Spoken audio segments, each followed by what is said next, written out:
Chapter 20. Facing Hua Yunfei's provocation, Ji Tianqing actually accepted the challenge. Everyone in the hall was shocked and astonished. They stared at the two of them, waiting to see Ji Tianqing being trampled by Hua Yunfei. Ji Tianqing walked to the center of the hall and stood 10 steps away from Hua Yunfei. His right hand tightly gripped the unsheathed blood dragon sword. Hua Yunfei also pulled out his black iron sword. His body emitted a cold murderous aura. With a low roar, he stabbed his sword at Ji Tianqing. Ji Tianqing, watch this. The black iron sword emitted a sharp sword aura. With a sharp sound, it pierced through the air and arrived in front of Ji Tianqing. Ji Tianqing did not hesitate to counterattack with his sword. Holding the crimson blood dragon sword, he began to fight with Hua Yunfei in close combat. He did not use the 12 sword auras in his body. He only used his strength at the 9th layer of body refinement to display his most proficient 10 mysterious sword art. The two swords collided and suddenly there was a ding ding dang dang sound that echoed throughout the hall. In the blink of an eye, Ji Tianqing and Hua Yunfei had exchanged 3 moves. The two of them moved with exquisite footwork, their figures flashing and shifting in the hall, like a falcon swooping down like a rabbit. The two swords flew up and down like dragons coming out of the sea. They were like white cranes spreading their wings, constantly releasing a dazzling cold light. Many of the young geniuses in the hall were dumbfounded. Their faces revealed complex and strange expressions. No one would have thought that Ji Tianqing would be able to tie with Hua Yunfei at the 2nd layer of the true element realm. It was hard to determine the victor. Some people began to whisper in low voices. 3 moves have passed, why hasn't Ji Tianqing been defeated yet? Impossible. Even if he has the strength of the 9th layer of body refinement, it is impossible for him to tie with Hua Yunfei. Could it be that Ji Tianqing's strength has returned to the true element realm? Most people did not understand and their hearts were filled with doubt and shock. However, the geniuses ranked in the top 10 realized what was going on. Their expressions relaxed a lot as smiles appeared on their faces. The black and white heroes looked at the battle between Ji Tianqing and Hua Yunfei with arrogant expressions and commented on it with arrogance. Ji Tianqing is not cultivating true essence, he has not recovered to the true element boundary, at most he is at the 9th body refinement layer. The reason why he was able to tie with Hua Yunfei was because Hua Yunfei had yet to use his full strength. The young geniuses came to a sudden realization after hearing the explanation of the black and white heroes. As expected, Hua Yunfei was unable to gain the upper hand after a few moves. He was instantly enraged and unleashed his full strength. His face was as gloomy as ice, and his entire body was emitting a terrifying chill. A dark blue true essence light was surging in his palm, and the blade of the black iron sword was also covered with a layer of blue light. He pushed his true essence to the limit, causing the power of his sword technique to become even more berserk and his speed to double. Dang, dang, dang. After the black iron sword and the blood dragon sword clashed 3 times, Ji Tianqing was knocked back and staggered back several steps. Seeing this scene, the young geniuses in the hall all cheered and applauded for Hua Yunfei. Hua Yunfei seemed to have received a great boost of morale. His expression became even more ferocious and his aura became even more terrifying. He did not give Ji Tianqing any time to catch his breath. He immediately charged forward and wildly attacked with his sword. Ji Tianqing was suddenly covered in dark blue sword shadows. Each sword shadow was aimed at his forehead, throat, chest, and other vital points. His situation was very dangerous. If he was not careful, his blood would be spilled. But he was still calm and unhurried. He calmly waved the blood dragon sword and blocked Hua Yunfei's fierce attacks. Relying on the incomparably exquisite 10 profound sword art, he blocked Hua Yunfei's killing moves again and again. However, Hua Yunfei's true essence became more and more berserk, and his attacks became more and more ferocious. Ji Tianqing could not withstand Hua Yunfei's fierce attacks with just his physical strength and the 10 profound sword art. He could only continuously retreat and dodge. The 12 streaks of sword chi in his body began to stir and were ready to be unleashed. But he resisted the thought of using the sword chi and stubbornly held on. He did not want to expose his true strength and his greatest secret in front of everyone and Ling Yunfei. But the people in the hall became more and more excited. They cheered with high spirits. Every time Hua Yunfei's sword was about to hit Ji Tianqing's vital points, everyone would exclaim and show an expectant expression. Hua Yunfei became more and more furious. He felt ashamed and angry that he could not defeat Ji Tianqing. Finally, his patience ran out, and he unleashed his ultimate sword technique without a care in the world. Ji Tianqing, die! With a murderous roar, he instantly stabbed 9 streaks of sword shadows toward Ji Tianqing, covering all the vital points on Ji Tianqing's body. Ji Tianqing did not dare to take this sword technique head-on, nor could he fight Hua Yunfei head-on. He could only retreat and dodge. However, he was too slow and was stabbed in his left calf by one of the streaks of sword shadows. A wound immediately appeared on his left calf. Blood gushed out and dripped onto the marble floor. Under the light, it glowed with a dark red color. It was a ghastly sight. Ji Tianqing's body stiffened, and his retreating speed slowed down. Hua Yunfei was overjoyed. He immediately chased after him and stabbed out 9 streaks of sword shadows. Go to hell!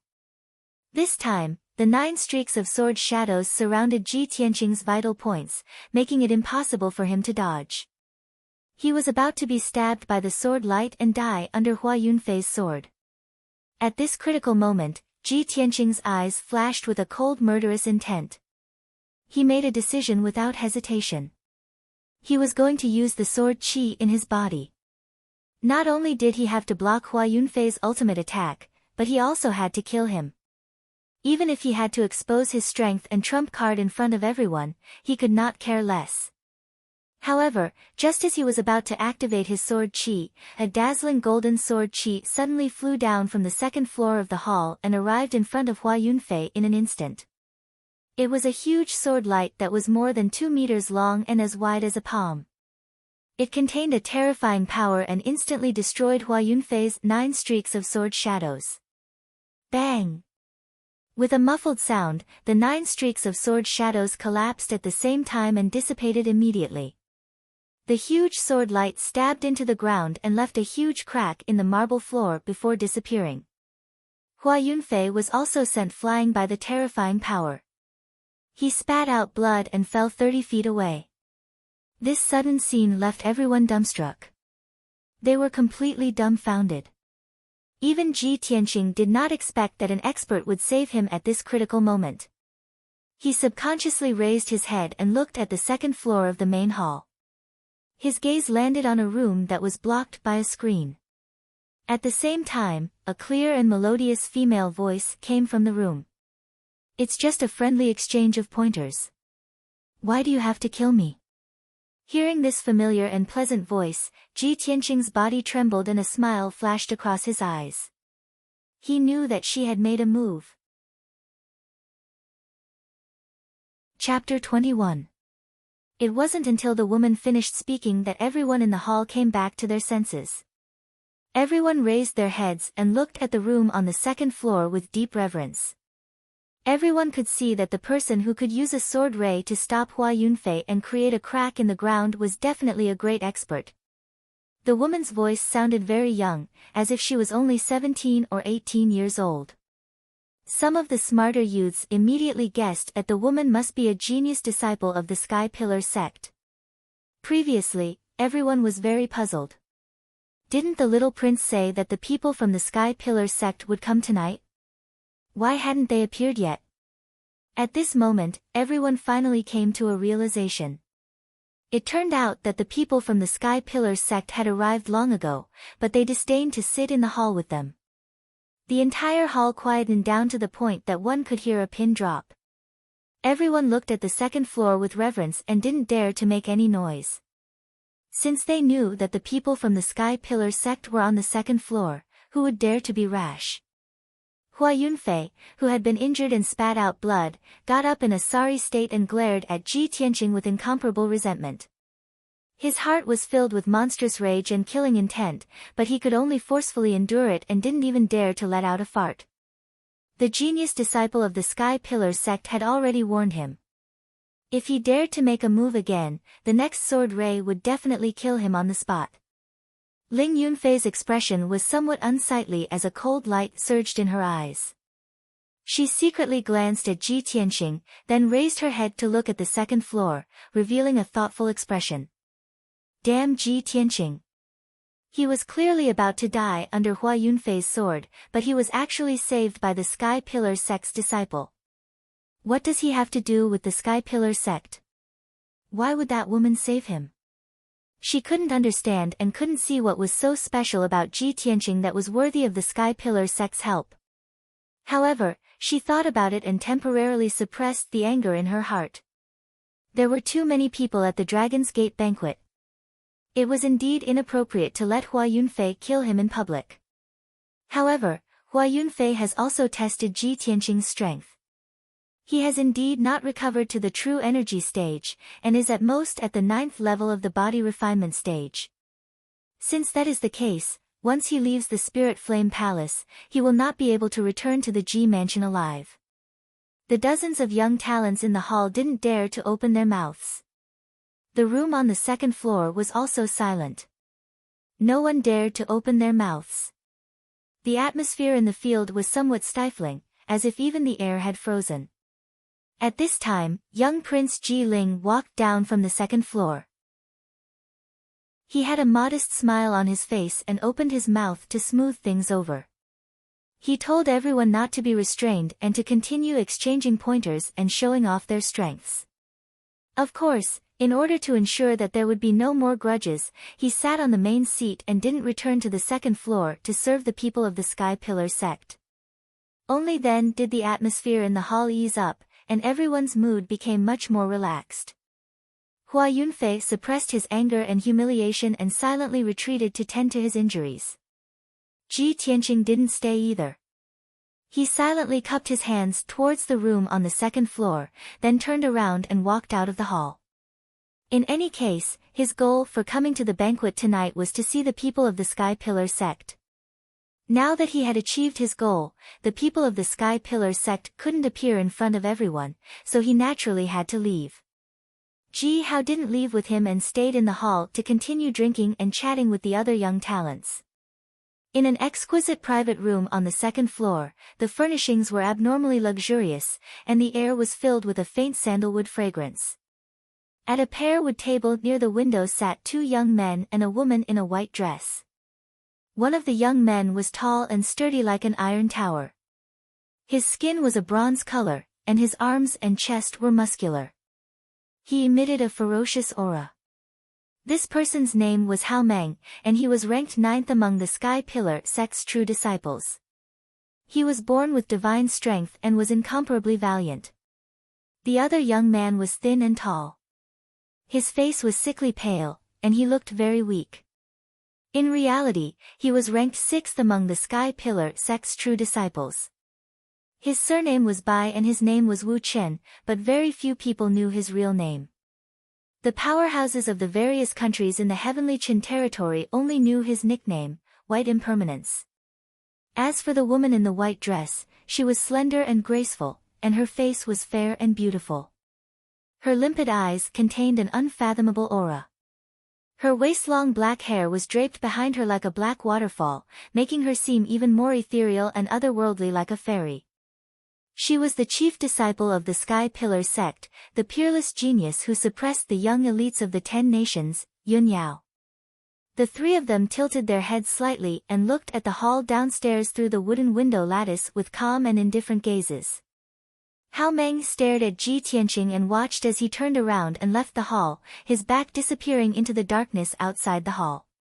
He retracted his gaze and turned to look at Yun Yao. He asked with a smile, "Eldest senior sister, that kid can clearly defeat his opponent, he's just hiding his strength. Why did you help him?" Bai Wuchen also looked at Yun Yao with a gentle gaze, waiting for her answer. However, Yun Yao continued to look at the hall below silently without any intention to explain. As the chief disciple of the Sky Pillar sect and the top genius of the Heavenly Qin territory, why would she need to explain her actions to others? Hao Meng smiled embarrassedly and scratched his head.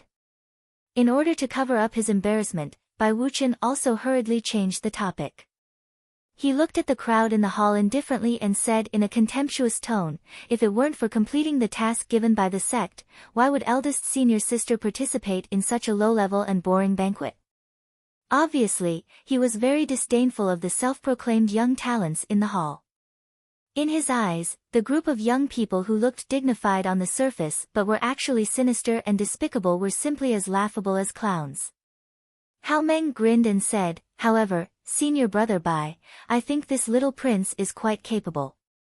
We asked the little prince to find a way to gather the young geniuses of the Qingyun nation, but we didn't expect him to gather so many people in a day. Bai Wuqian smiled slightly and didn't comment on this. In his eyes, the Qingyun nation was just a small and remote country. Even the top talents in the nation weren't worth mentioning in his eyes.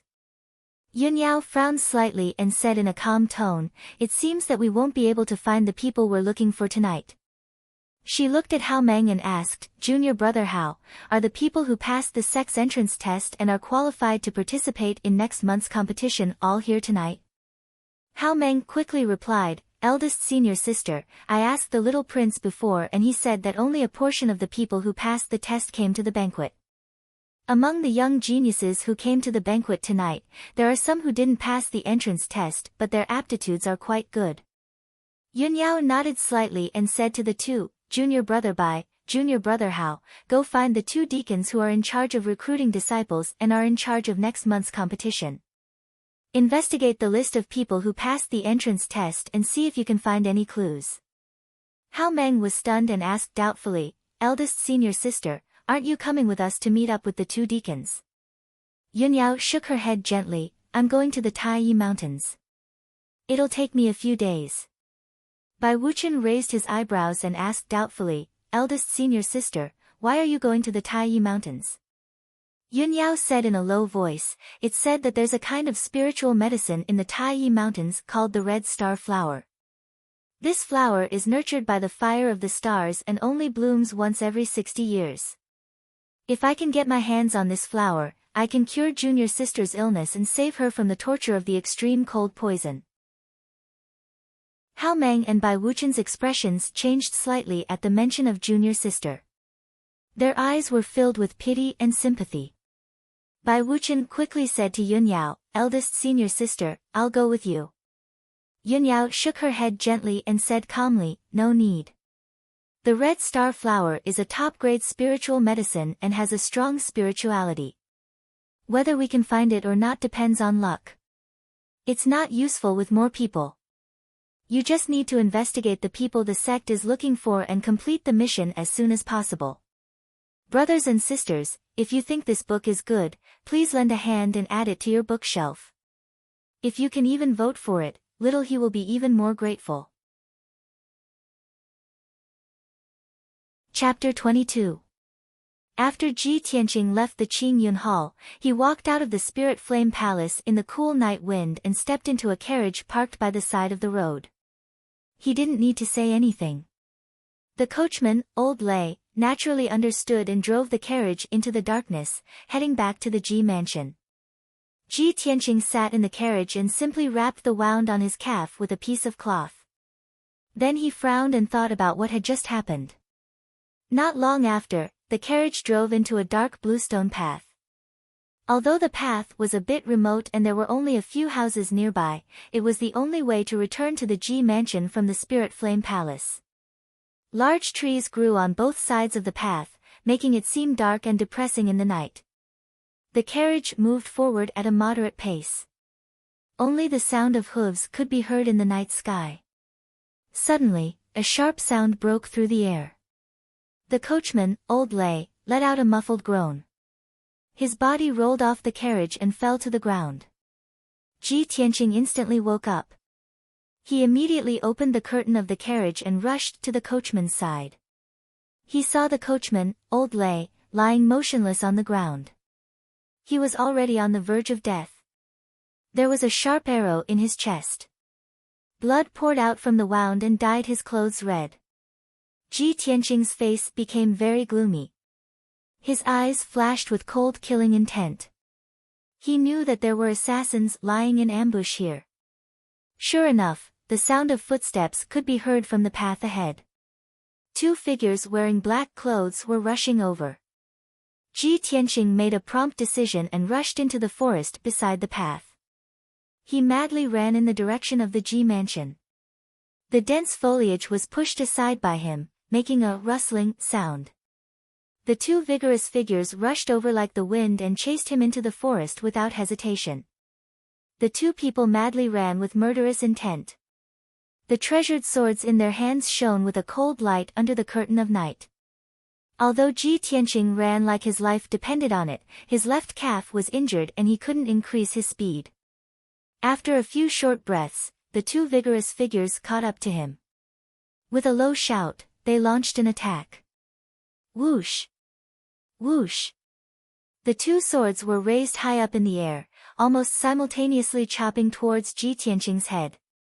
The branches and leaves between the two assassins and Ji Tianqing were instantly torn into pieces by the sharp sword qi and scattered in all directions. At the critical moment, Ji Tianqing could only stop in his tracks. He held the blood dragon sword with both hands and turned around to swing it horizontally to block the other party's assassination. Clang! Clang! The three swords clashed fiercely, producing a crisp metallic sound. A powerful impact came from the blood dragon sword, making Ji Tianqing's arms numb. He couldn't help but take a few steps back. He instantly determined that the other party was a true element realm martial artist.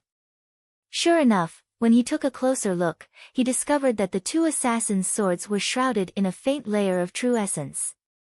Judging from the red and yellow true essence radiance, the other party should be at the first or second stage of the true essence realm. You want to assassinate me with only the strength of the first or second stage of the true energy realm? However, I can't be sure how many assassins there are. I have to be careful. Ji Tianqing sneered in his heart, his eyes surging with dense killing intent. He pretended that he was no match for them and continued to flee in a hurry. The two masked assassins in black were indeed fooled. They rushed forward without any regard for their own safety and stabbed their swords at his back with all their might. Perhaps they were too confident, or perhaps they were too eager to kill Ji Tianqing and leave this place as soon as possible to avoid exposing their identities.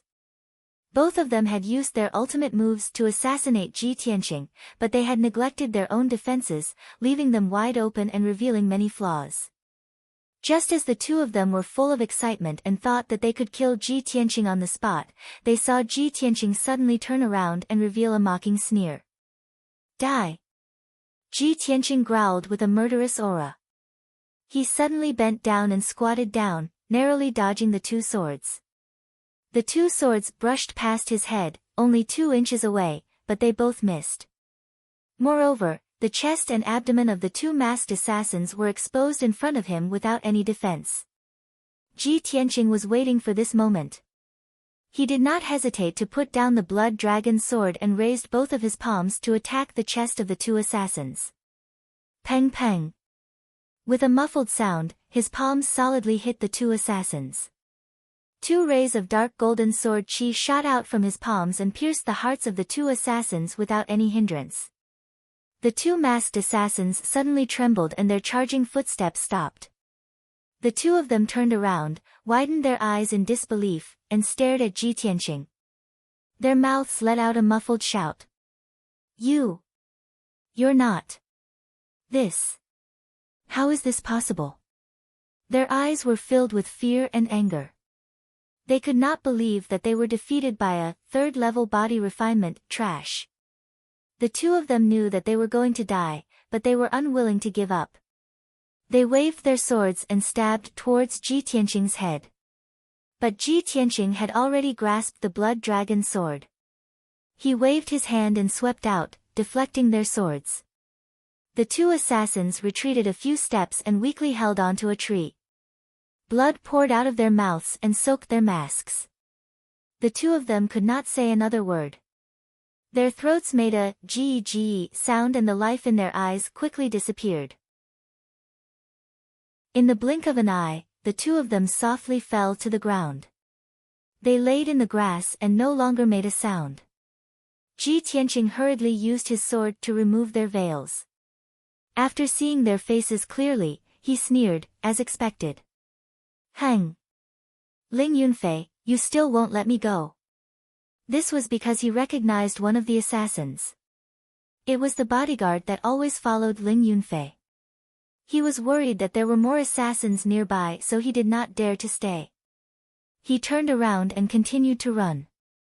After passing through the dense forest, he followed a small path to the Ji mansion. After a quarter of an hour, Ji Tianqing returned to the Ji mansion safely. He did not encounter any more ambushes on the way. After returning to his room in the cool breeze courtyard, he asked Huan to bring him a medicine box. He carefully treated the sword wound on his leg.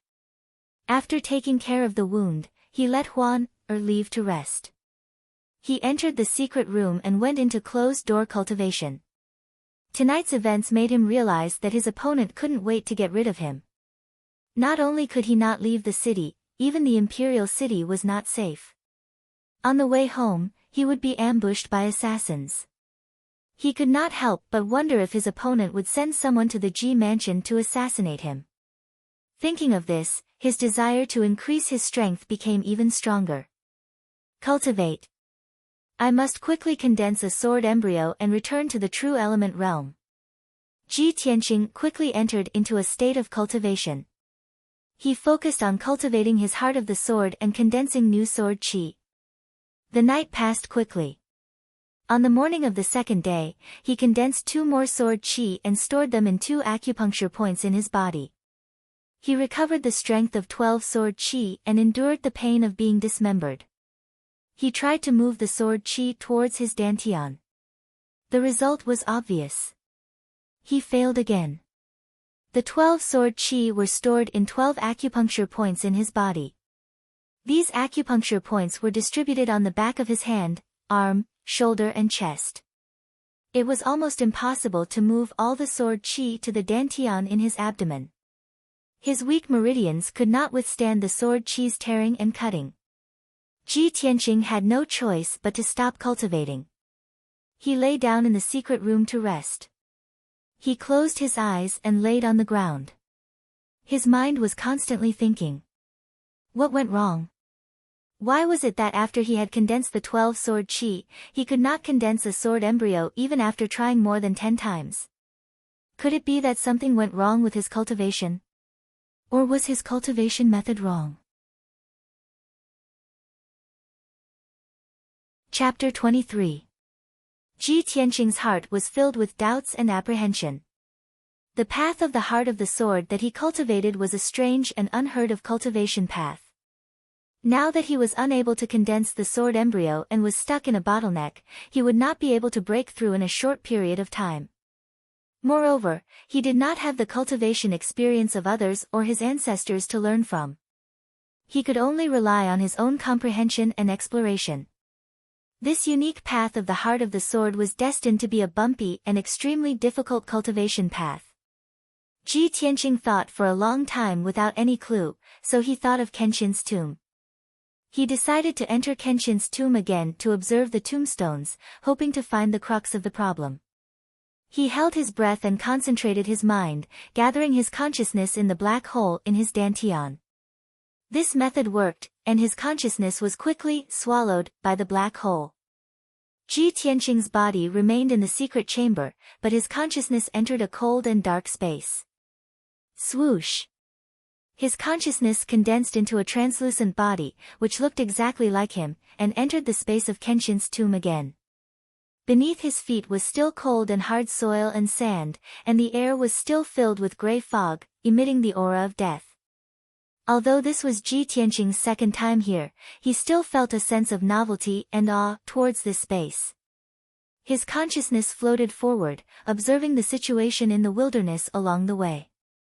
Unfortunately, the gray fog was very thick, as if it would never dissipate.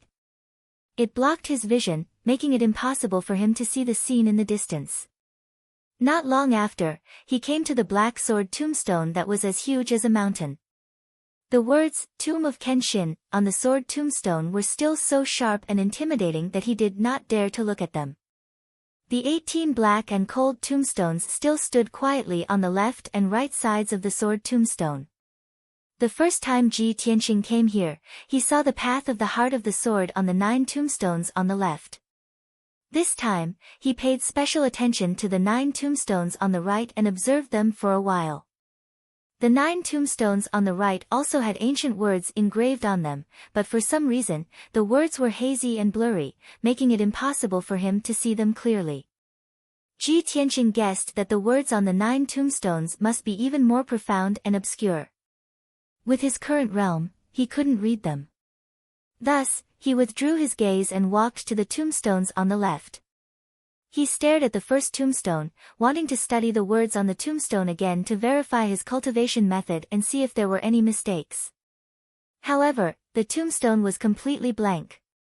The 100 or so words that had clearly existed before had all disappeared. How could this be? Ji Tianqing was a little dumbfounded. Fortunately, he had already memorized the words on the first 5 tombstones and could recite them backwards. The disappearance of the words on the first tombstone would not affect his cultivation. He quickly looked at the other tombstones. Fortunately, the words on the other tombstones were still clearly visible.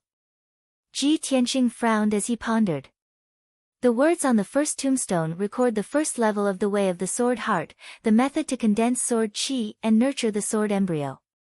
Now that I've cultivated 12 flashes of sword qi, I'm only one step away from condensing the sword embryo, but the words on the tombstone have disappeared. Could it be that my cultivation method is not wrong and the reason why the words on the tombstone have disappeared is because I don't need those cultivation chants? Thinking of this, his heart calmed down slightly and he continued to analyze and speculate. If my cultivation method is not wrong, then the problem must be with me. Currently, my biggest difficulty is that I'm unable to transfer the sword qi from the 12 apertures to my dantian. My meridians can't withstand the cutting of the sword qi. If I forcefully transfer the sword qi, it will definitely cut off all the meridians in my body. Then even if I don't die, I will become a cripple and can't even take care of myself. Looks like the crux of the problem is that my meridians aren't strong enough. I must think of a way to strengthen my meridians. Ji Tianqing was once the #1 genius of the Clear Sky Kingdom. He was quick-witted and had rich experience in martial arts cultivation. Even if he cultivated a unique martial art like the Path of the Sword, he could use his wisdom to understand it thoroughly and analyze the crux of the problem. After figuring out the crux of the problem, he left Kenshin's tomb with peace of mind. Ji Tianqing's consciousness returned to his body. He opened his eyes and sat up. He was thinking about strengthening his meridians and immediately thought of the red meteorite flower. He took out a metal box and opened it. Looking at the dark golden compass inside, he muttered softly. Father said that the red meteorite flower can repair the dantian, strengthen the meridians, replenish the true vitality and greatly increase one's strength. If I can find the red meteorite flower, I can use it to strengthen my meridians and increase my strength. Maybe then I can successfully condense the sword embryo. The red meteorite flower will appear in 6 days. From the Imperial City to Taiyi Mountains, even if I ride the fastest horse, it will take me 2 days. Looks like I should prepare to set off. Ji Tianqing left the secret chamber and returned to his room. It was already noon. After eating lunch, he began to pack his luggage, preparing to set off for Taiyi Mountains early the next morning. At 1:00 in the afternoon, Huan suddenly ran into the room and reported the news to Ji Tianqing. Eldest young master. Princess Cuckoo is here. Ji Tianqing was stunned for a moment, then he revealed a distressed smile.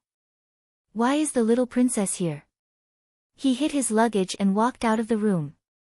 He went to the courtyard to welcome the little princess. Although Ji Ku was a noble princess of the imperial family, she loved to play with Ji Tianqing since she was young. When she had nothing to do, she would sneak out of the imperial palace to play with him. Their relationship had always been very good. That mischievous, lively, and mischievous little princess would often come up with some bizarre ideas. Ji Tianqing didn't know whether to laugh or cry, giving him a headache. Ji Tianqing thought to himself, the little princess came to the Ji residence again today. What kind of trouble will she cause this time? Not long after, the sound of footsteps could be heard from the entrance of the small courtyard. The first thing that entered Ji Tianqing's eyes was a young girl wearing a green silk skirt and golden threaded jade boots. The young girl was about 14 or 15 years old. Her figure was petite and cute. Her fair and tender face still had a bit of baby fat. Her pair of clear and bright eyes were very lively. She wore a fiery red jade bracelet on her fair, jade-like wrist. Her shoulder-length hair was combed into dozens of small braids. She looked exceptionally cute. Without a doubt, this was the emperor's most beloved little princess, Ji Ku. Just the little princess alone was enough to give Ji Tianqing a headache. However, he didn't expect that there would be more than 10 people following behind the little princess. Among the 10 people, there were 6 middle-aged men with dignified looks and extraordinary bearings. There was also a white-haired old man with a dignified aura and a sage-like demeanor. In addition, there were 8 imperial bodyguards wearing the imperial guard's armor following behind the crowd. They were actually carrying 4 heavy chests. Ji Tianqing, I've come to visit you. The little princess greeted Ji Tianqing with a smile while directing the 8 imperial bodyguards to carry the 4 large chests into Ji Tianqing's room. Chapter 24. Ji Tianqing couldn't help but frown as he watched the 8 imperial bodyguards carry the 4 chests into the room. He revealed a bitter smile. Little princess, what are you trying to do? The little princess, Ji Ku, immediately pouted and said in a reproachful tone, Brother Tianqing, do you not welcome me? Humph! What a waste of my painstaking efforts to specially bring gifts to see you. Ji Tianqing hurriedly waved his hands, no, how could I not welcome the little princess' visit? After he finished speaking, he looked at the 7 people behind the little princess and asked in confusion, Cuckoo, these people are. Of course they are this princess's gifts to you. The little princess raised her small face to look at him, revealing a sincere smile. The 6 dignified middle-aged men's expressions immediately became strange. They pretended to cough twice to hide their awkwardness. Ah! The little princess came back to her senses and hurriedly explained, Big Brother Tianqing, I came to see you once when you were injured. Unfortunately, you were unconscious. Later, I heard about your situation and wanted to come see you again, but I didn't have the chance to leave the palace. That's why I brought a few great masters today, as well as my palace's imperial physicians, to have them treat you. Big Brother Tianqing, don't worry, I will definitely help you recover from your injuries. Ji Tianqing finally understood why the little princess came to the Ji mansion this time. A trace of warmth flowed through his heart. He smiled and said to the little princess, ever since my accident, the people around me have only seen me as a joke. Those who have a grudge with me all want me dead. I didn't expect that Cuckoo would still remember me and care about me. The little princess looked at him seriously and said in a solemn tone, Brother Tianqing, you have to believe me. No matter when, no matter what kind of suffering and torment you are going through, I will never abandon you and leave. I will always remember you, always care for and support you. Although in Ji Tianqing's eyes, the little princess was still a naughty little girl who hadn't grown up yet. But he could clearly see that the little princess's eyes were filled with sincerity and determination. There was also a trace of emotion hidden within. How could he not understand why the little princess loved to pester him and often sneak out of the palace to play with him? It was because she had feelings for him. However, he had an engagement with Ling Yunfei before, and he had wholeheartedly protected Ling Yunfei, so the little princess hid her feelings very deeply.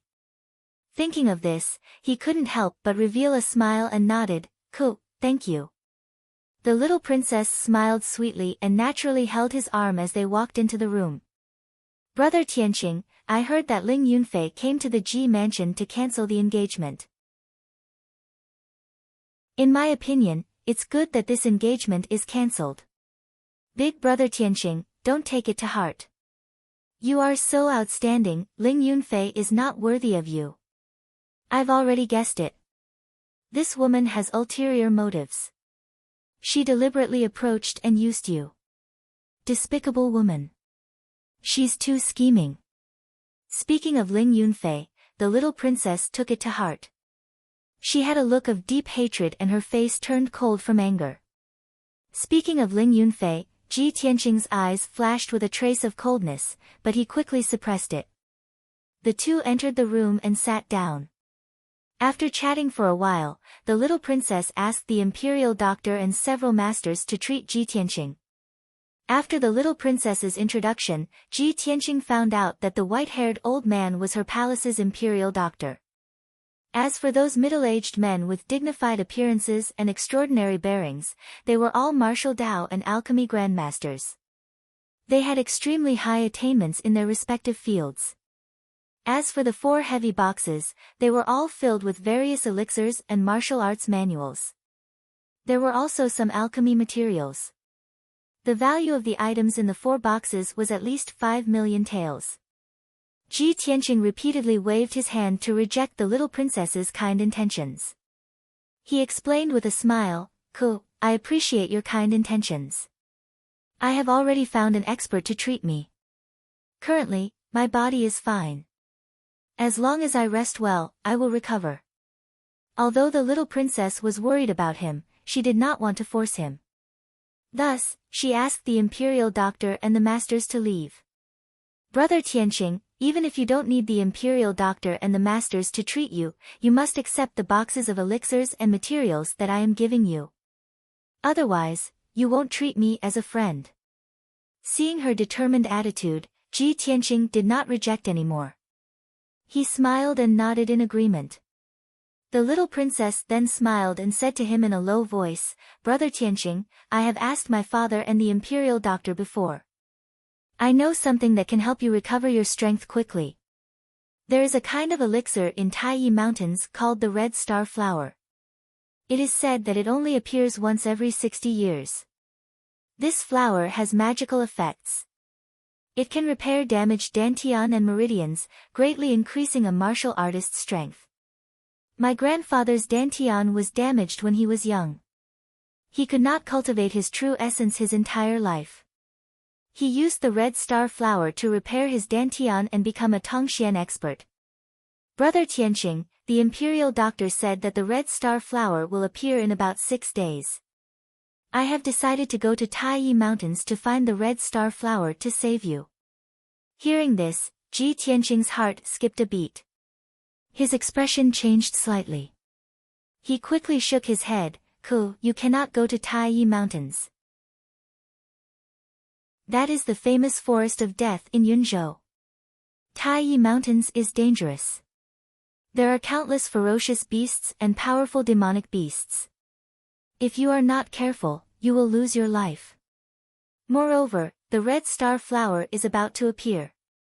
Many factions will definitely take action. When the time comes, many experts will gather and it will be even more dangerous." The little princess smiled and said, "Brother Tianqing, don't worry.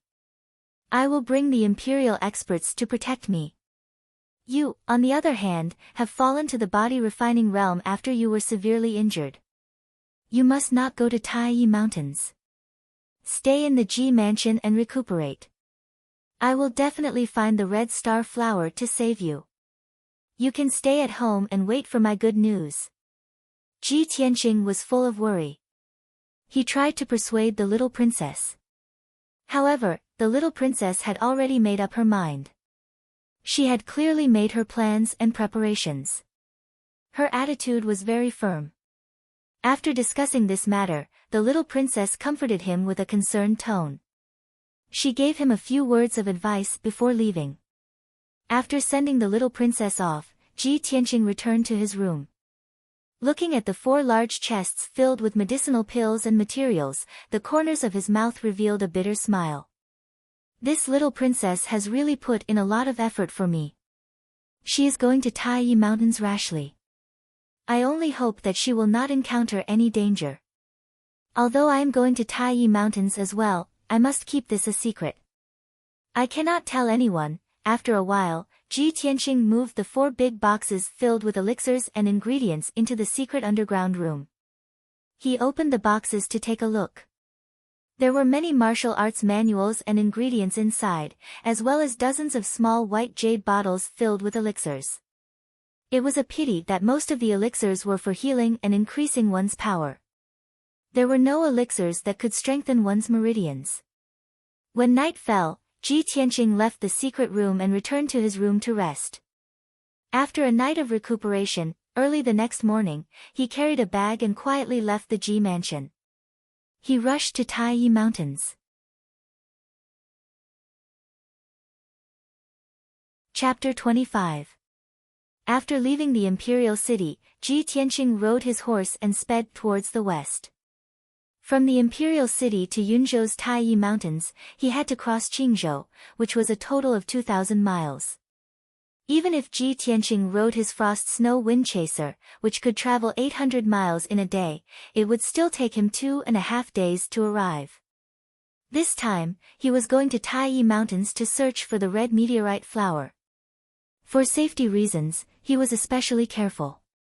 Other than his father, Ji Changkong, and himself, there was no third person who knew about it. To hide his identity, Ji Tianqing wore a black iron mask and a large black cloak. He sped along the official road to Yunzhou and met many caravans along the way. However, most people would give him a few more glances out of curiosity. However, in Qingyun country where martial arts were prevalent, it was not uncommon to wear a mask or veil to hide one's identity. On the second evening, he finally entered Yunzhou and found an inn to stay in. At this time, he was still 300 miles away from Taiyi Mountains. There were still 4 days before the red meteorite flower appeared. On the 3rd afternoon, Ji Tianqing finally arrived at Taiyi Mountains. He entered a small town at the entrance of the mountains, Taiyi Town. His journey was peaceful and he did not meet any obstacles. However, he was still tired after traveling for 2.5 days. He urgently needed to rest. After entering Taiyi Town, he looked for an inn to stay in. However, the town was located in a remote area. It was small and old. There were only 2 streets in the town and there were more than 200 families living there. The streets were narrow and crowded. Ji Tianqing searched the entire town and only saw one inn. This Lai Fu Inn was built with red bricks and green tiles. It was one of the largest buildings in the town. After all, the inn had a 3-story building and a spacious courtyard. Usually, there were not many people in the town. There were only a few vendors and shops. The inn's entrance was even more deserted. However, when Ji Tianqing walked to the entrance of the Lai Fu Inn, he saw 3 tables of people eating and drinking in a boorish manner. Those people were travel-worn like him, and all of them carried swords and sabers. Their movements revealed a faint murderous aura. Obviously, they were all martial artists who had traveled the Jianghu. Ji Tianqing pondered for a moment and guessed the purpose of these cultivators. They were most likely here for the red star flower in the Taiyi mountain range. At this time, a servant in green with a cloth towel draped over his shoulders ran out of the hall and asked him with a smile if he wanted to stay in the inn. Ji Tianqing asked for one of the best rooms, then walked into the hall without making a sound. The manservant shouted towards the main hall, then led the frost and snow-chasing wind horse into the backyard from the side to feed the horse. As soon as Ji Tianqing entered the hall, the warriors who were eating and drinking at the tables all cast scrutinizing gazes at him. He was wearing a mask and a black cloak, so no one could see through him. Those martial artists quickly withdrew their gazes and continued to eat and drink with their heads lowered. The hall was very quiet, and the atmosphere seemed to be somewhat oppressive. Ji Tianqing took out 20 taels of silver and gave it to the innkeeper. He asked the innkeeper to prepare a few dishes before he went upstairs. The second and third floors of the inn were the rooms for accommodation.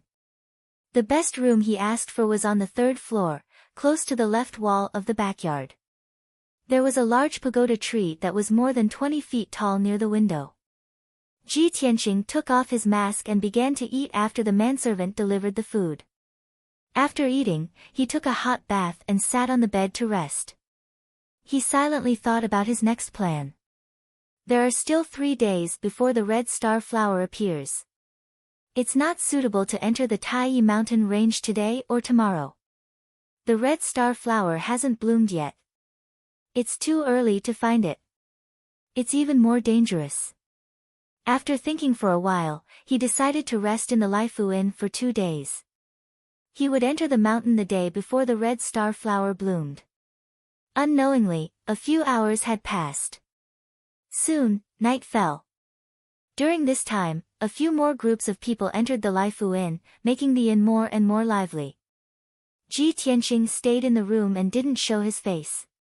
He even asked the manservant to deliver the food to his room. By the evening of the second day, the rooms in the inn were almost full. The martial artists coming and going were talking and laughing loudly. They were shouting and yelling, causing the hall and backyard to be filled with a hubbub of voices. It was very noisy. Ji Tianqing stayed in the room for too long and felt a little stuffy. He went downstairs for a walk. He was still wearing his black cloak and mask. When he walked into the backyard, he saw a few tables in the courtyard. Beside each table sat 2 or 3 martial artists with powerful auras. They were all holding swords and sabers in their hands and were shouting loudly. The Bloodblade Hunter team is recruiting members. Our Bloodblade Hunter team has been hunting demonic beasts in various big mountain ranges all year round. We have rich experience in exploring. The Assassin team is recruiting members. Anyone who has reached the True Element realm can join this team. We will explore the Taiyi mountain range together and search for the red star flower. Brave warriors, come to our brave team. We are the famous adventurer team in the Cloud region. Ji Tianqing glanced at the martial artists in the adventurer team. He couldn't help but sneer. These people are really laughable. Everyone wants to take the treasures of heaven and earth for themselves. If people who don't know each other form a team, so what if they find the red star flower? Won't they still have to fight each other in the end? He had no interest in these adventurer teams. Just as he was about to turn and leave the backyard, he was stopped by a tall and sturdy youth. The tall and sturdy youth wore brown leather armor and held a treasured saber in his hand. He grinned and said, "Brother, join our brave team. If you act alone, I'm afraid you will die under the claws of demonic beasts before you find the red star flower. If we act together, we will have a chance." Ji Tianqing calmly dodged to the side and said in a low and hoarse voice, "No need." The tall and sturdy youth looked at his back and muttered with some regret, "Could it be another expert? Experts all like to act alone. There are too many people looking for the red star flower this time. There are also many experts. I'm afraid it will be hard to find it." Ji Tianqing left the backyard and walked into the hall. At this time, the hall was already packed with people. There were a total of 12 tables of guests.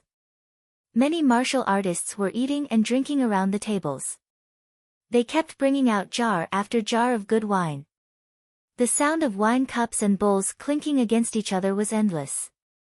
Ji Tianqing walked slowly through the hall. He listened carefully and realized that these martial artists came from all over the world. They had accents from all over the place. Moreover, many of them only got to know each other after coming to the Laifu Inn.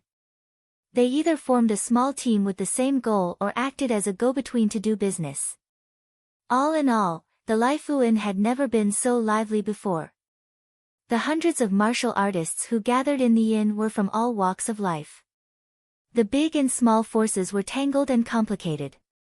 However, everyone had the same goal. That was the red star flower in the Taiyi mountain range.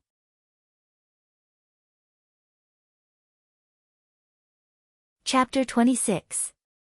After returning to his room on the third floor, Ji Tianqing took off his mask. His expression was solemn and his heart was heavy. He had expected that when the red star flower bloomed, many forces would rush to the Taiyi mountain range to snatch it. However, he did not expect that there would be hundreds of martial artists gathered in an inn in Taiyi town. These martial artists were basically at the true energy realm, and there were even a few experts at the 7th level of the true energy realm. There were a few martial artists at the body refining realm, but they were all here to join in the fun and had no hope of snatching the red star flower. To Ji Tianqing, the martial artists in this inn were all potential competitors or enemies. There were already so many martial artists staying in the inn. How many forces and martial artists were not staying in the inn and were hiding in the dark? When he thought of this, Ji Tianqing felt his heart grow heavier. When night fell, he sat cross-legged on his bed to cultivate after dinner and continued to condense the sword qi. Although the number of sword qi had reached the limit, he absorbed the qi of heaven and earth to make each sword qi more condensed and powerful. By the time he had condensed and strengthened all 12 sword qi, 6 hours had passed. In the middle of the night, the Lai Fu Inn fell into silence. Most of the guests had already gone to bed. Only the main hall was still lit. After Ji Tianqing finished cultivating, he walked to the window and was about to close it and sleep. However, from the corner of his eye, he suddenly caught sight of 2 silhouettes in the corner of the backyard. They were silently creeping about. The 2 martial artists were dressed in black and seemed to be wearing masks. Their movements were very cautious and did not make any sound. Although the night was dark, Ji Tianqing could vaguely see that the 2 men were carrying a big box and creeping to the back door. The 2 men quietly opened the back door and carried the box out. Ji Tianqing frowned and vaguely felt that something was wrong. He subconsciously went out of the room and crept silently toward the back door of the courtyard. He was wearing a black cloak and a mask. He was not afraid of being discovered in the night. When he reached the back door, he saw the 2 cultivators carrying the box and entering an alley along the courtyard wall. In order to avoid being discovered by the other party, he did not dare to get too close. A moment later, 2 masked warriors carried the box into the depths of the alley, and carried it into a pitch-black room. Then, the 2 of them withdrew and quietly returned to the Fortune Inn. Ji Tianqing hid in a dark corner of the alley, holding his breath and not making a sound. After the 2 cultivators left, he entered the pitch-black room. The room seemed to have been uninhabited for many years. It was filled with a decaying smell. There were cobwebs everywhere, and the floor was covered with dust and debris. Ji Tianqing searched in the dark for a while before he found the big box in a pile of firewood in the corner.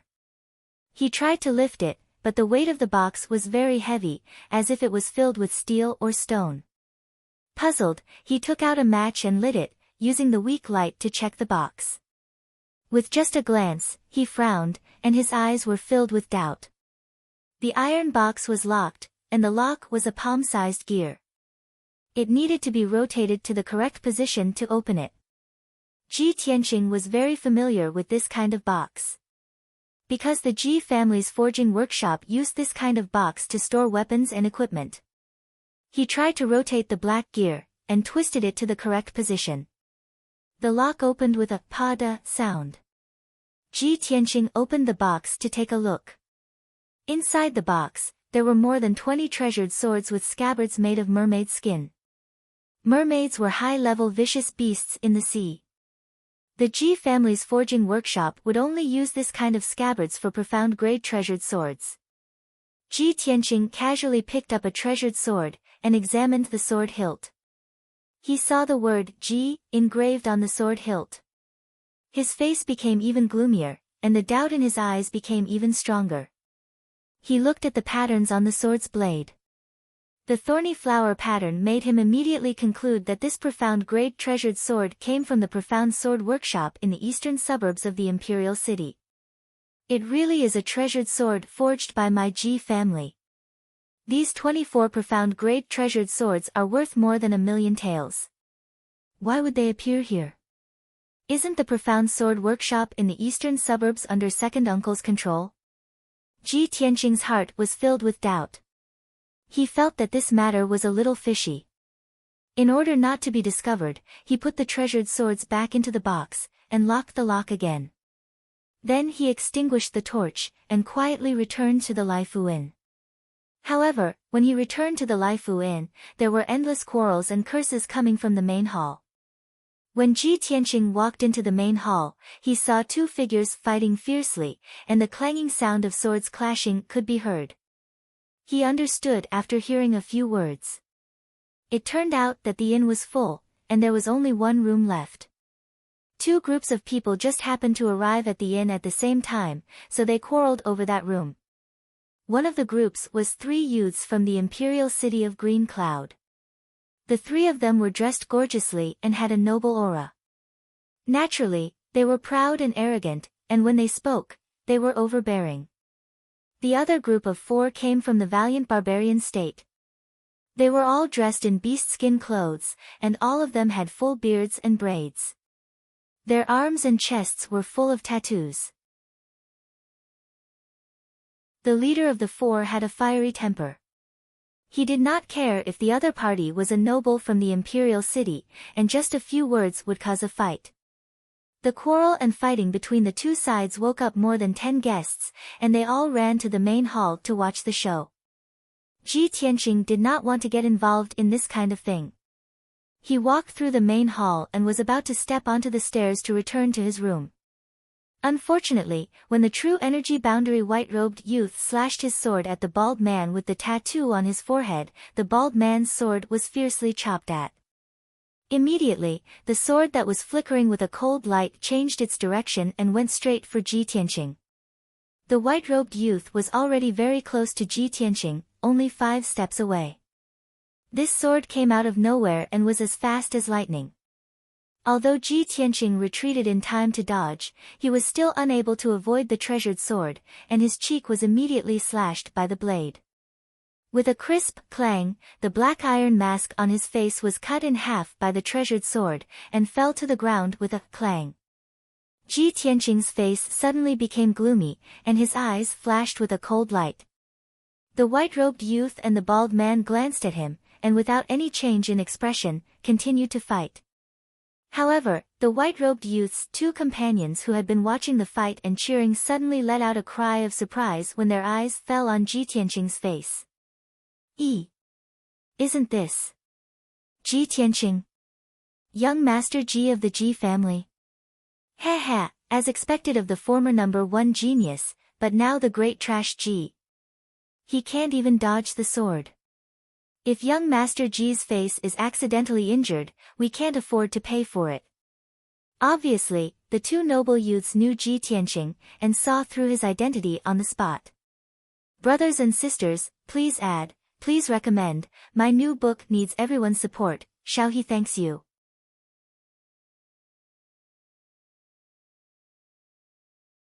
Chapter 27. The hall quietened down. Even the white-robed youth and the bald man stopped fighting at the same time. Everyone's eyes fell on Ji Tianqing, sizing him up with a playful look. Although most of the martial artists present had never seen Ji Tianqing before, they had never seen him before. But everyone had heard of his name. In the past 3 years, his title as the number 1 genius of the imperial city had spread throughout the Azure Sky Kingdom. Almost all the martial artists knew of him. 10 days ago, his strength had dropped and he became a trash at the 3rd level of the body refinement realm. He had become the biggest joke in the Azure Sky Kingdom. This incident had made his reputation even more resounding.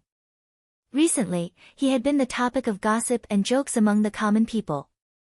The dozens of martial artists in the hall who were watching the show all looked at him with ridicule and whispered to each other. Unfortunately, the blue-robed youth of the 2 aristocratic youths seemed to be afraid that others didn't know about Ji Tianqing's deeds and unscrupulously mocked him. Everyone look, this is the man of the hour in the Azure Sky Kingdom, Ji Tianqing. Not only did this guy become a trash at the 3rd level of the body refinement realm, he even had his marriage annulled by the eldest daughter of the Ling family. The funniest thing is that this guy doesn't even dare to let out a fart. What a coward. Saying this, he even gave Ji Tianqing a disdainful sneer. Young Master Ji, you secretly came to Taiyi town. Could it be that you want to snatch the red star flower and use it to recover your strength? Ha, you're really delusional and indulging in wild fantasies. Before the blue-robed youth could finish his words, everyone suddenly felt the temperature in the hall drop by a few degrees. Swish! Ji Tianqing's figure flashed and rushed in front of the blue-robed youth. With a clang, he pulled out the blood dragon sword and stabbed towards his chest. The blue-robed youth turned pale with fright and subconsciously retreated to dodge. He didn't expect that the third level of the body refinement realm, Ji Tianqing, would dare to attack him. He had the strength of the first level of the true element realm. If not, he wouldn't dare to mock Ji Tianqing so unscrupulously. However, Ji Tianqing's sword was too fast. It was so fast that he couldn't dodge it at all. He was about to be stabbed in the chest by the blood dragon sword and die on the spot. He let out a terrified scream. Save me! The blood dragon sword suddenly changed from a stab to a slap and slapped on his face. The incomparably powerful force caused him to stagger, and he fell to the ground with a plop. He only felt dizzy, and his head was as heavy as paste. He struggled a few times but couldn't get up. A burning pain came from his cheek. He subconsciously reached out to touch his cheek, only to find that half of his face was swollen like a steamed bun, and blood was dripping from the corner of his mouth. At this moment, Ji Tianqing arrived in front of him and placed the blood dragon sword on his neck. Ji Tianqing looked down at him condescendingly. His entire body was filled with cold killing intent, and the corners of his mouth curled up into a disdainful sneer. If you say I'm trash, then what are you? The blue-robed young man was so embarrassed that he wanted to die. His face turned red, but he couldn't say a word. The hall was silent. Everyone stared at Ji Tianqing and the blue-robed young man in disbelief. No one dared to believe that Ji Tianqing, who was rumored to be trash in the body refinement realm, could defeat the blue-robed young man in one move. This was simply unbelievable. Could it be that the news from the Imperial City was fake? Or could it be that Ji Tianqing's strength had already recovered? The expressions of many cultivators became complicated as they secretly speculated in their hearts. The blue-robed young man's two companions were also shocked by Ji Tianqing's aura. They stood rooted to the ground with stiff expressions and didn't dare to act rashly. Trash! Ji Tianqing glanced at the blue-robed young man in disdain. He put away the blood dragon sword and turned to leave. Everyone in the hall looked at his back, but no one dared to stop him. The blue-robed young man was humiliated to the extreme. He was so angry that he trembled and almost vomited blood. After Ji Tianqing returned to his room, he didn't feel sleepy at all. What happened in the hall was just a small interlude. He didn't take it to heart. He sat quietly by the window, secretly monitoring the dark backyard. For hours passed, but there was still no movement in the backyard. It was close to dawn. The darkness before dawn was the time when people were the most sleepy and relaxed. Ji Tianqing's mind was also a little tired. He thought to himself, will those people not appear tonight? At this moment, he suddenly saw the two black figures appear again. They were silently creeping towards the back door. He was immediately full of energy. He quietly crept into the backyard and followed the two black figures out of the back door. After a while, the two black figures entered the small alley and carried the big box out of the shabby room. The two clearly had good strength. They carried the big box and easily climbed over the high wall at the end of the alley. They silently rushed out of Tai Town. Ji Tianqing quickly followed them. He kept a distance of 30 meters from the two black figures. He quietly rushed towards the east of the town. The east of Tai Town was a low-lying mountain range. There was a large river at the foot of the mountain. It flowed towards the hanging cloud city. After a quarter of an hour, dawn arrived. A trace of white appeared on the horizon. The two black figures had already rushed out of Tay Town. They entered the mountain range on the east side of the town and rushed towards the depths of the mountain range. Ji Tianqing followed the two black figures into the mountain. He followed them for a distance of 10 miles. Then, he stopped in front of a shabby temple halfway up the mountain. The sun was rising from the east. A layer of thin fog still covered the mountain. The sound of birds chirping could be heard from the forest not far away. There was still sparkling dew on the wild grass and leaves. The shabby temple was silent. More than half of the mountain gate and walls had already collapsed. There were many spider webs hanging on the roof beams and eaves. Ji Tianqing watched the two black figures carry the big box into the shabby temple. Then, he quietly climbed up a big tree outside the courtyard wall. He used the cover of the dense foliage to hide in the treetops. He secretly monitored the situation in the temple. Not long after, 3 martial artists rushed from the foot of the mountain. They entered the shabby temple with vigilant expressions. The leader was a middle-aged man with a body as thin as a bamboo pole. His skin was dark and his cheeks were long and narrow like a horse's face. The 2 martial artists beside him were dressed in black. They seemed to be his attendants or bodyguards. After the 3 of them entered the shabby temple, the 2 black figures immediately came forward to greet them. The 2 sides whispered a few words.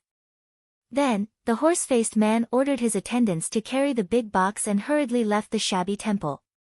Although Ji Tianqing could not hear the contents of their conversation, he could guess that they were making a deal. He frowned in confusion. He secretly speculated in his heart, they are making a deal with the Ji clan's weapons. Why are they being so secretive and secretive? Could it be that they have some ulterior motive? After a while, the horse-faced man and his 2 companions went down the mountain. The 2 black figures in the courtyard then prepared to leave. It seemed that they were in a good mood because the deal had been successfully completed. The 2 of them walked out of the shabby temple side by side with smiles on their faces. They were even whispering to each other. Ji Tianqing had been following them from afar. He could only see their backs. He had always felt that the tall and sturdy martial artist was somewhat familiar. Now, when he saw the appearance of the 2 black figures, his face suddenly became gloomy. It's actually him. Su Zifeng. Second uncle's right-hand man.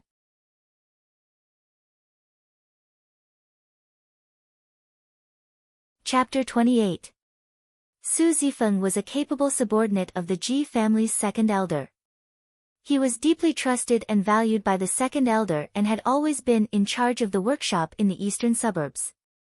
In the past, he had entered the Ji mansion many times to report the situation of the workshop to the second elder. Ji Tianqing was no stranger to Su Zifeng. In his impression, this person was shrewd and capable. He handled matters steadily and saw the big picture. He was indeed worthy of an important position. But he never would have thought that Su Zifeng would appear in Tay Town and surreptitiously trade with a group of mysterious people for the Ji family's magical weapons. Could it be that this person is stuffing his own pockets and stealing magical weapons from the workshop to sell privately? That box of magical weapons is worth more than 1 million taels of silver. No, I must investigate this thoroughly. Ji Tianqing secretly held the blood dragon sword tightly. His eyes flashed with a frightening cold light. At this time, Su Zifeng and the black-clothed youth walked out of the ruined temple side by side and were about to walk down the mountain. Ji Tianqing suddenly jumped down from the treetops and landed on the grass with a swoosh, blocking Su Zifeng and the black-clothed youth's path. Su Zifeng and the black-clothed youth were not prepared for someone to descend from the sky. They were immediately startled and stared at Ji Tianqing with vigilance. After seeing Ji Tianqing's face, Su Zifeng's expression suddenly changed. He stammered, eldest young master. Why is it you? Ji Tianqing stared at him with a sharp gaze and asked in a deep voice, Su Zifeng. You have big guts. You dare to steal the Ji family's magical weapons and trade privately. Su Zifeng's expression became extremely ugly. He hurriedly explained, eldest young master, you misunderstood. I am loyal and devoted to the Ji family. How could I do such a thing? Ji Tianqing approached him with a cold expression and coldly shouted again, misunderstanding? Good. Then take out the contract from the transaction just now. Every business transaction of the Ji family's blacksmithing workshop had to be recorded in the accounts. Any transaction that was worth more than 10,000 taels of silver required a contract from the workshop owner. Especially that box of profound weapons and treasured swords. Its value exceeded 1 million taels of silver, and it required the patriarch or elder to personally sign a contract. When Su Zifeng heard the two words, hand contract, his face immediately became even more unsightly. His eyes evaded Ji Tianqing's gaze, not daring to meet his eyes.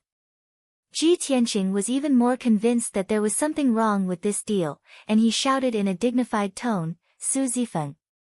This young master knows that you don't have the guts to do such a thing. Speak. Who instigated you? A hint of hesitation flashed in Su Zifeng's eyes. After exchanging glances with the black-clothed young man, he gritted his teeth and made up his mind. When he raised his head to look at Ji Tianqing again, his face was filled with a sinister sneer. Young master. Since you've already found out, then don't blame me for being ruthless. You're the one who forced me to do this. Kill him. Su Zifeng shouted at the black-clothed young man and leaped towards Ji Tianqing. His hands were like the claws of an eagle as he tried to grab Ji Tianqing's head and neck. He was at the second level of the true energy realm. In his opinion, even without a weapon, he could easily kill Ji Tianqing, who was at the body-refining realm. The black-clothed young man was also at the first level of the true energy realm. His fists flashed with a faint red light as he viciously smashed towards Ji Tianqing's chest. You're courting death. Ji Tianqing shouted with a cold expression and instantly drew his blood dragon sword to meet the attack. Swoosh! He used all his strength to slash with his sword and forced the murderous Su Zifeng to retreat. Seeing the black-clothed young man aggressively charging towards him, he changed his steps and retreated sideways, dodging the black-clothed young man's fists. When the black-clothed young man brushed past him, he unhesitatingly struck out with his palm and activated the sword energy in the Huizong meridian on his arm. Bang! Ji Tianqing's palm hit the black-clothed young man's back. The sword energy shot out from his palm and drilled into the black-clothed young man's body. Suddenly, the black-clothed young man staggered forward for 6 steps before stopping. When he turned around and wanted to pounce on He Wuhan, his face was already pale. Blood dripped from the corner of his mouth and his strength was quickly dissipating. You. The black-clothed young man glared at Ji Tianqing with an expression of disbelief, but he could not say a word. His body swayed as he moved his feet. Unable to support himself any longer, he fell to the grass with a plop and gradually died. Su Zifeng saw with his own eyes that the black-clothed young man was killed by Ji Tianqing with a single palm strike. His face was full of surprise and the speed of his fists slowed down a bit. Taking advantage of this opportunity, Ji Tianqing repeatedly waved his blood dragon sword, thrusting a few sword lights at him, aiming at his face, throat, and chest. Su Zifeng was forced into a fluster and could only retreat to dodge. After 7 moves, he revealed a flaw in his panic and was immediately stabbed in the shoulder by Ji Tianqing.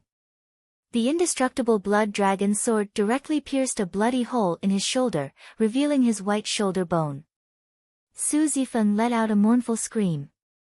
His face was pale and his forehead was covered in cold sweat. Although he did not dare to believe it, he had to accept the fact that Ji Tianqing's strength was definitely not the rumored body refining stage. It was very likely that he had recovered to the true element stage. Thinking of this, Su Zifeng no longer had a trace of fighting spirit. He jumped back 2 feet and fled down the mountain while holding his shoulder. But before he could escape 10 feet, Ji Tianqing caught up with him. Where do you think you're going?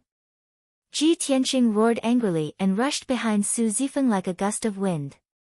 With a shake of his hand, he stabbed Su Zifeng's back and fell to the ground on the spot. Before Su Zifeng could struggle to get up, Ji Tianqing stepped on his shoulder, stomped him to the ground, and pressed the blood dragon sword against his neck. "Speak! Who ordered you to do this?"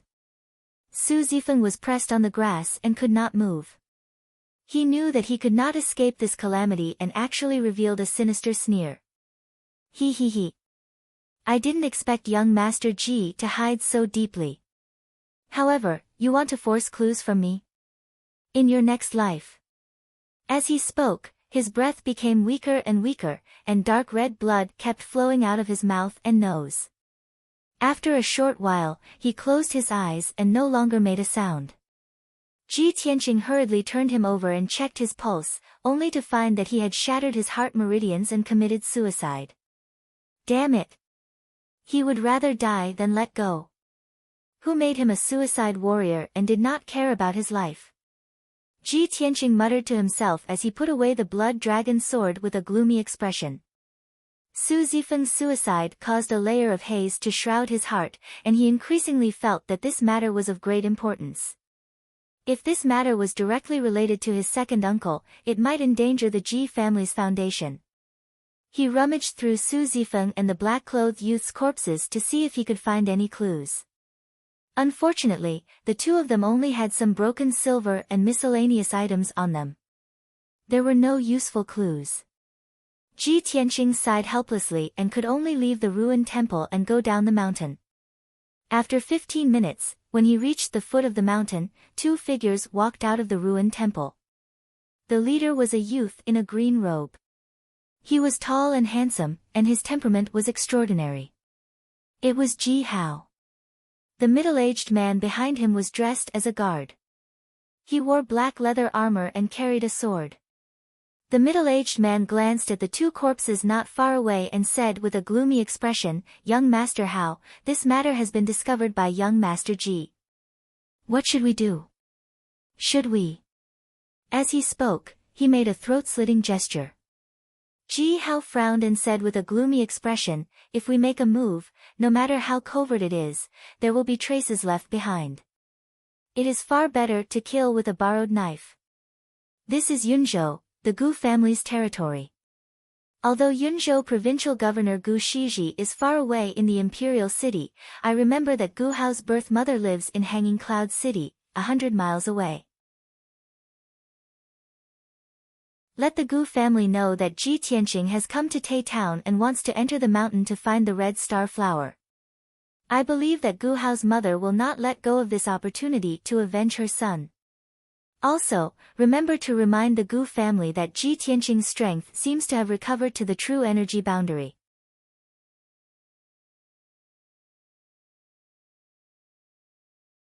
Chapter 29. When Ji Tianqing returned to the Laifu Inn, all the guests were still asleep. Only the shopkeeper and servants were busy. He returned to his room and sat cross-legged on the bed to cultivate.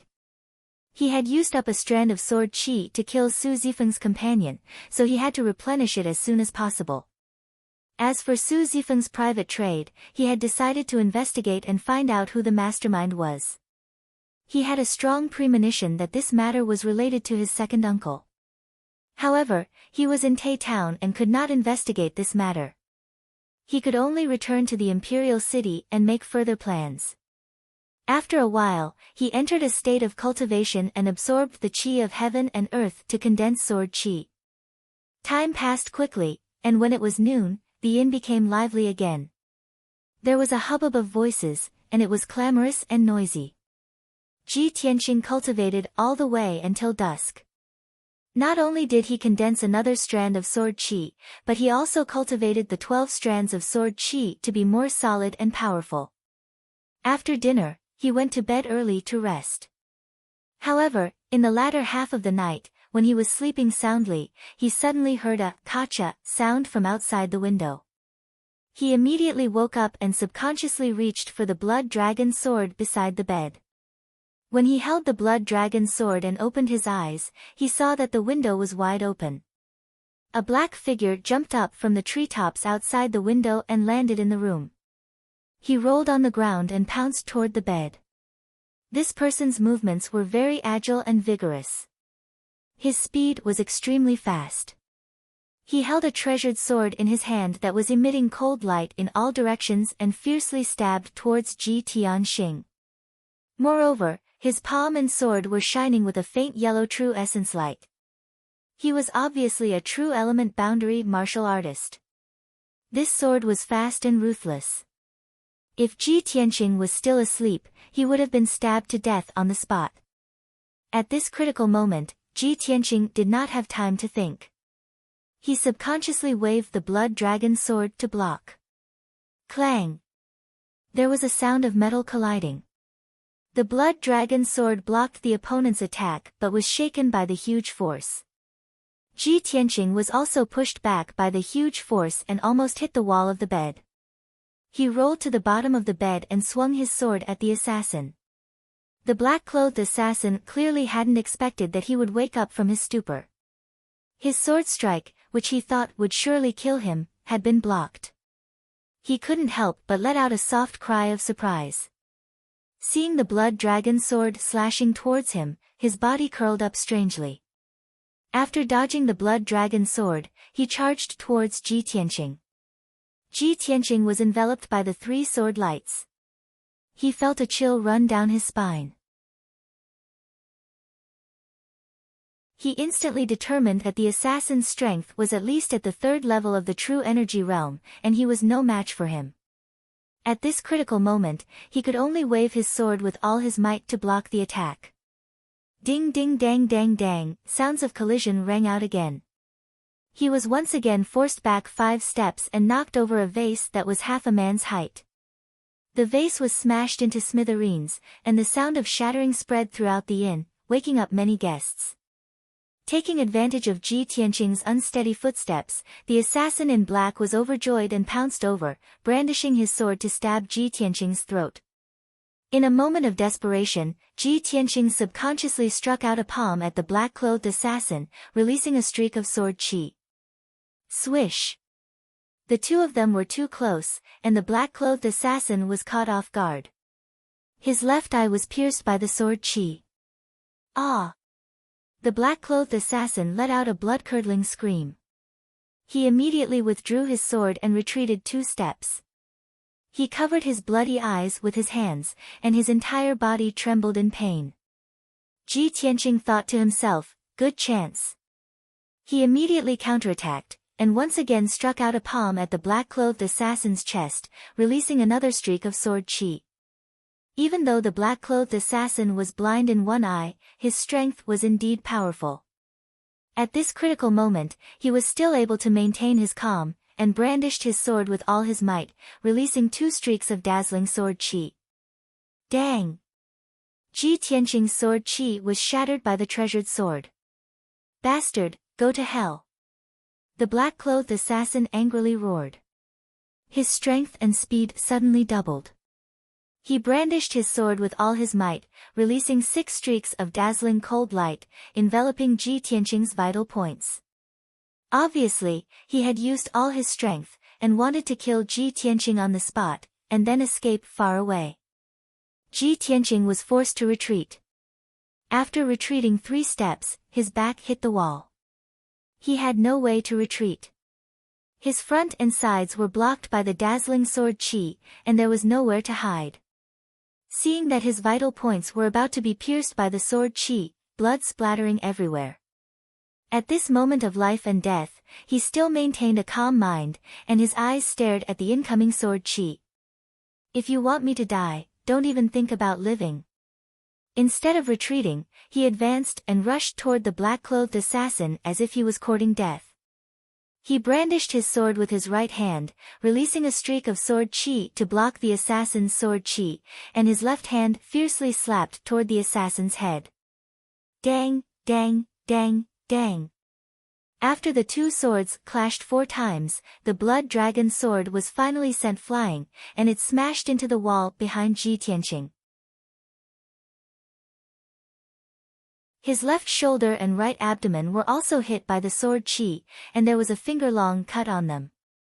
Blood immediately gushed out. At the same time, his left palm also hit the black-clothed assassin's head. Bang! With a muffled sound, the sword chi from the yang chi acupoint on his wrist shot out and silently drilled into the black-clothed assassin's head. The black-clothed assassin immediately let out a muffled groan. He threw away his sword, covered his bleeding head with both hands, and staggered back. You actually. He stared at Ji Tianqing, and his blood-covered face was full of horror. Unfortunately, he didn't even finish his sentence before his vitality was cut off, and he fell to the ground. Ji Tianqing had released 3 sword chis in a row, and his body was very weak. He endured his injuries and picked up the blood dragon sword from the corner of the wall. He cut a few strips of cloth from his robe and bandaged the wounds on his left shoulder and right abdomen. At this moment, the guests in the inn were alarmed, and they all opened their doors and windows to look outside. A few warriors rushed up to the 3rd floor with swords and sabers, and arrived at the door of Ji Tianqing's room. The door was kicked open with a bang. The warrior who rushed into the room first was a young man wearing brown leather armor and holding a long saber. Ji Tianqing raised his head to look at this person, and he recognized him as the leader of the warriors' adventurer group. The 5 martial artists following closely behind him were all his subordinates. A group of people poured into the room, and 2 of them were holding oil lamps in their hands. When everyone saw the injured Ji Tianqing and the body of the black-clothed assassin lying on the ground, they immediately understood what was going on. Fortunately, they had all heard the noise and came to check the situation. They had no malice toward Ji Tianqing. "Brother, are you okay? Do you need help?" The leader of the warriors' adventurer group walked up to Ji Tianqing, grinned, and asked in a friendly manner. Ji Tianqing shook his head and continued to bandage his wounds. The leader of the warriors' adventurer group withdrew his gaze and checked the body of the black-clothed assassin with an oil lamp. He found a purse and a badge on the body. He picked up the badge and observed it for a moment. Suddenly, his expression changed, and he whispered to Ji Tianqing, "Brother, this assassin is from the blood-clothed tower. It seems that you're in big trouble."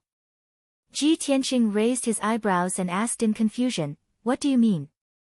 The leader of the warriors' adventurer group moved closer and said in a low voice, "Brother, the blood-clothed tower is the #1 assassin organization in Yunzhou. They have many fierce assassins under their command. The blood-clothed tower's assassination success rate is very high, and there are few cases of failure. They will not give up until they achieve their goal. However, the blood-clothed tower's commission is very expensive, and ordinary forces can't hire them. It seems that you've offended a big force. I'm afraid you can't stay in Tai Town any longer. Run for your life as soon as possible. Brothers, please add and recommend me."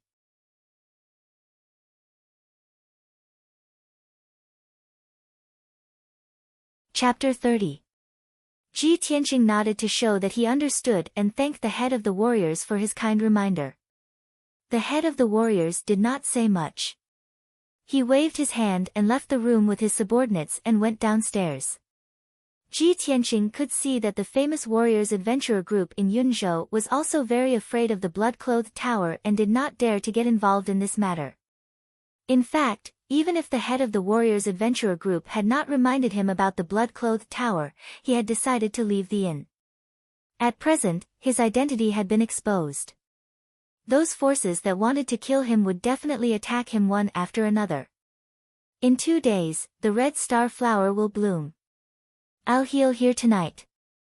Tomorrow morning, I'll leave Tai Town and enter the Tai Mountains as soon as possible. Ji Tianqing had a plan in mind. He took out the powder from his bag to stop the bleeding and bandaged the wound. After treating the wound, he closed the door and window and sat on the bed to cultivate and continue to condense the sword chi. As for the body of the blood-clothed tower assassin, he did not bother to deal with it and just let it lie on the ground. 3 hours later, the sky outside the window was bright. Ji Tianqing condensed a new sword qi and stored it in the yang qi acupoint on his wrist. At present, he only had 10 sword qi in his body. His strength was 20% lower than before. But he did not care so much and did not have time to continue condensing the sword qi. Before the guests in the inn woke up, he took the bag and the blood dragon sword and quietly left the Laifu Inn. The Tai Mountains were located in the south of the town. The entrance was a deep canyon. After Ji Tianqing left the town, he quickly rushed to the entrance of the Tai Mountains. For him, the best choice at present was to escape into the Tai Mountains. Even if there were many fierce beasts and monsters in the mountains, it was safer than staying in Tai Town. Anyway, the Tai Mountains were vast and boundless, with dense vegetation and deep forests. If the blood-clothed tower assassins wanted to find him, it would be like looking for a needle in a haystack. 4 hours later, Ji Tianqing entered the canyon and rushed along the deep canyon to the depths of the mountains. The moment he entered the Taiyi mountain range, he could clearly feel that the moist air contained dense heaven-earth essence qi, causing his pores to open up. The jungles on both sides of the canyon were verdant and lush. As far as the eye could see, there were towering trees. The ground was also covered with dense thorns, flowers, and other vegetation. Ji Tianqing walked in the canyon, feeling the gentle breeze blowing against his face. Hearing the cries of birds and beasts coming from the forest on both sides, he felt relaxed. Even though the Taiyi mountain range is dangerous, it's a treasured place that's filled with the energy of the heavens and the earth. If I cultivate here all year round, I'll definitely be able to obtain twice the results with half the effort and swiftly improve my strength. We've only just entered the mountain range, and it's already so refreshing. Wouldn't it be even more delightful if we were to find the spirit veins in the mountain range? Thinking of this, he took out an iron box from his bosom and took out the psychic star chart. The pointer on the psychic star chart swayed gently, and after swaying back and forth a few times, it steadily pointed straight ahead. Ji Tianqing understood that the psychic star chart pointed in the direction of the spirit veins where the heaven-earth essence qi gathered.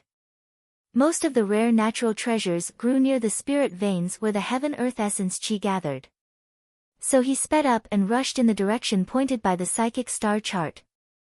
In the afternoon, Ji Tianqing finally walked out of the canyon and climbed a mountain that was thousands of feet high. It was the hottest time of the day, and the scorching sun high in the sky was particularly dazzling. However, Ji Tianqing did not feel hot as he walked through the jungles on the top of the mountain. Instead, it was very cool and comfortable. Even if he did not look at the psychic star chart, he could clearly feel that the heaven-earth essence qi on this mountain was abundant, which was very suitable for cultivation. However, this was not the real spirit veins. Ji Tianqing took out some dry food from the package and ate 2 mouthfuls casually. After resting for a while, he continued to climb the mountains and rushed to the depths of the mountain range. As time went by, 4 hours passed quickly. In the evening, Ji Tianqing had climbed over 3 mountains in a row and climbed up an even more majestic giant mountain. This giant mountain was about 2,000 feet high, and the top of the mountain was shrouded in white clouds and thick fog, which did not dissipate even when the mountain wind blew. Seeing that the sun was about to set, Ji Tianqing stayed halfway up the mountain and prepared to spend the night on this giant mountain. According to the instructions of the psychic star chart, this giant mountain was a treasure land where the heaven-earth essence qi gathered, and it was easy to find rare herbs and exotic flowers and fruits. Moreover, it was extremely dangerous to walk in the mountain range at night. A martial artist who had the heaven-earth essence qi in his body was like a bright lamp in the dark night, and would definitely attract the besiegement of countless fierce beasts and monstrous beasts. Before it got dark, Ji Tianqing found a relatively dry cave halfway up the mountain. He chopped a few tree trunks and moved a few big stones to block the entrance of the cave, and then sat down in the cave to cultivate. Night fell, and the sky was filled with stars, but the mountain was so dark that one couldn't even see one's own fingers. From the mountains and forests in all directions, there were frightening roars of monstrous beasts, which made one's hair stand on end. Ji Tianqing concentrated on condensing sword qi, and after cultivating for an hour, he found that the heaven-earth essence qi on this mountain was abundant. He could clearly feel that the endless heaven-earth essence qi was like a tide, surging from all directions and gathering in his body. The effect of cultivating in this mountain was twice as good as cultivating in the secret room of the Ji mansion. In the past, when he cultivated in the secret room of the Ji mansion, he needed 6 hours to condense sword qi. However, in this simple and crude cave, he only used 4 hours to condense a strand of sword qi. 8 hours later, in the middle of the night, he successfully condensed 2 sword qi, and recovered the strength of 12 sword qi. He stopped cultivating, hugged the blood dragon sword in his arms, and leaned against the cave wall to rest, waiting for dawn to come. But the terrifying roars of monstrous beasts kept coming from all directions, making him unable to sleep. His nerves were tense, and he did not dare to let down his guard. Occasionally, there would be all kinds of muffled sounds, as if there were huge monstrous beasts fighting each other. He even felt the ground shake a few times, as if there were huge monstrous beasts running in the mountain.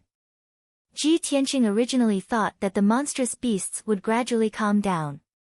But he did not expect that the monstrous beasts' roars coming from all directions would become denser, and all kinds of loud noises would become closer. He finally realized that something was wrong, and clenched the blood dragon's sword with both hands, listening to the movements outside the cave. Suddenly, a pair of walnut-sized scarlet eyes appeared in the darkness outside the cave. An extremely dangerous aura came, accompanied by a thick smell of blood. Ji Tianqing looked out through the crack in the cave, and vaguely saw a fiery red monstrous beast that looked like a tiger squatting outside the cave, staring at the cave entrance. Oh no! That monstrous beast found me.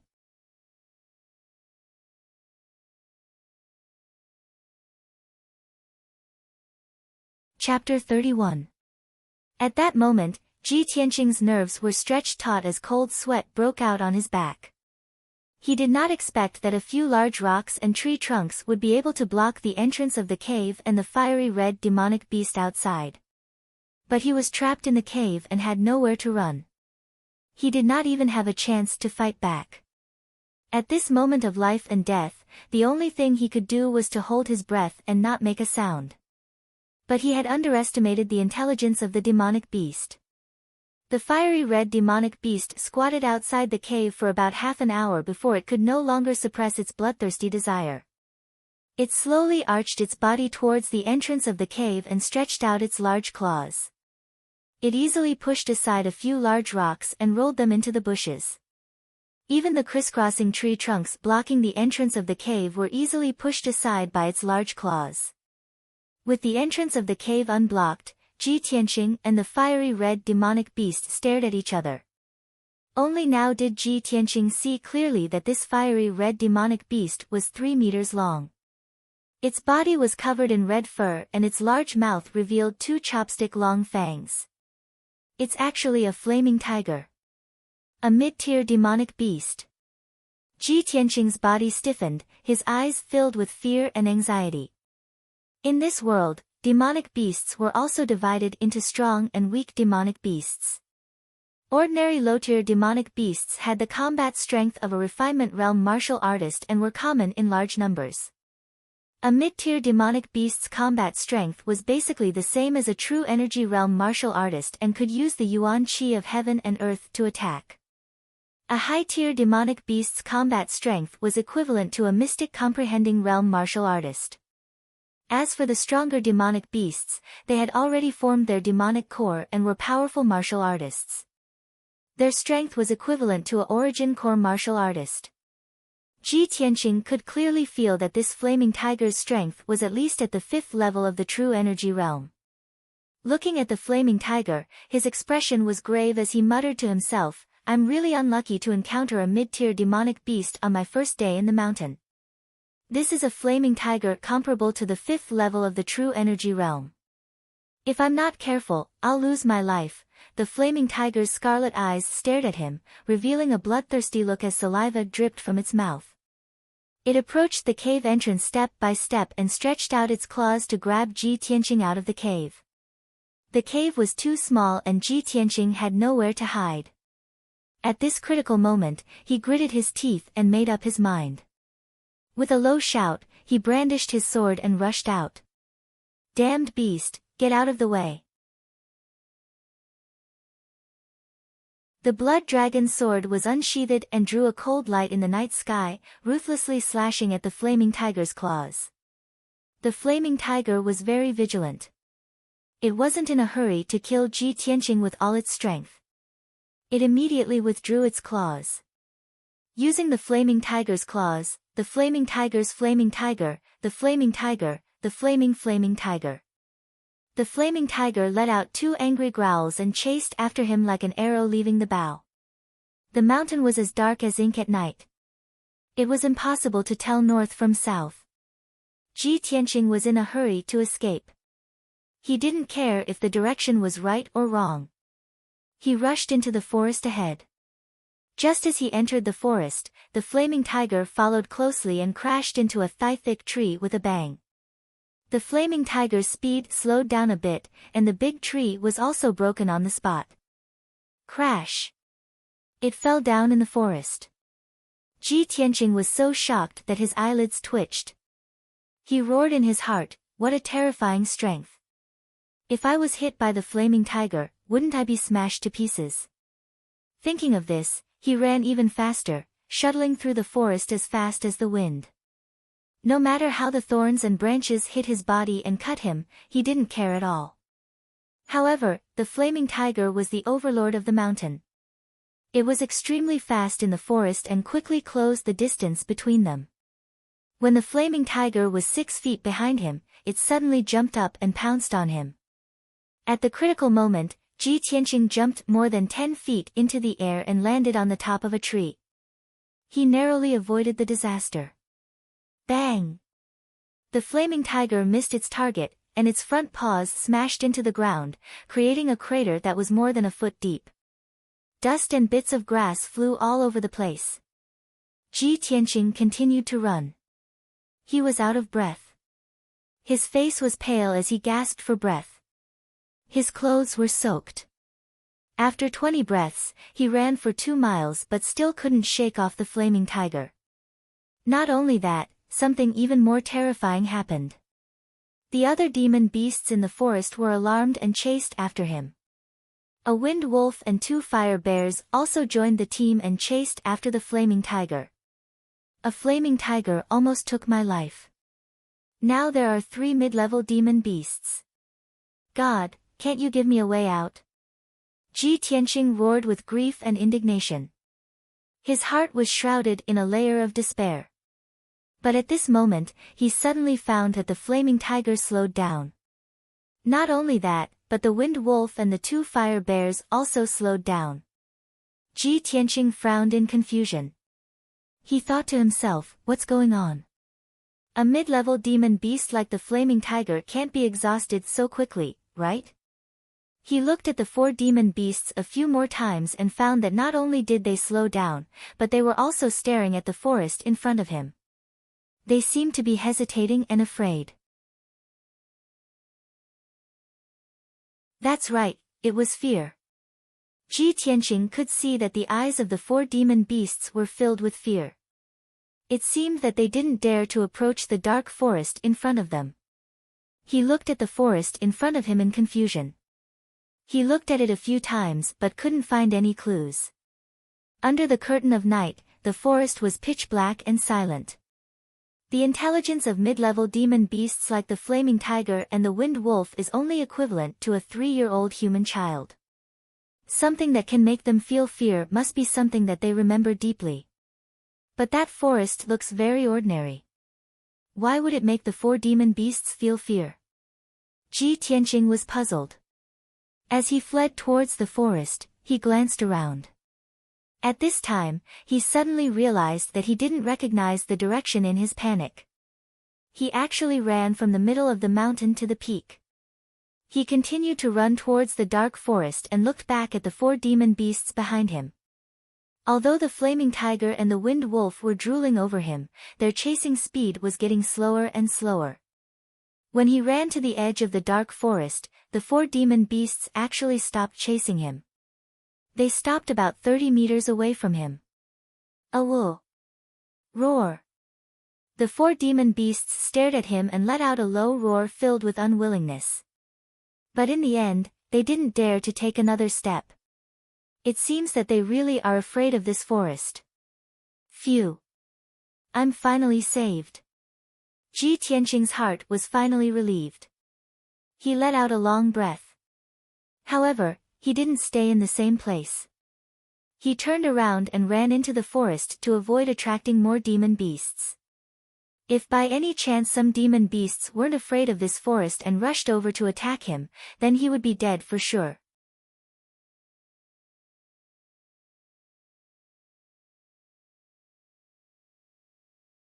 Chapter 32. Ji Tianqing walked through the dark forest for a while and found that something was wrong.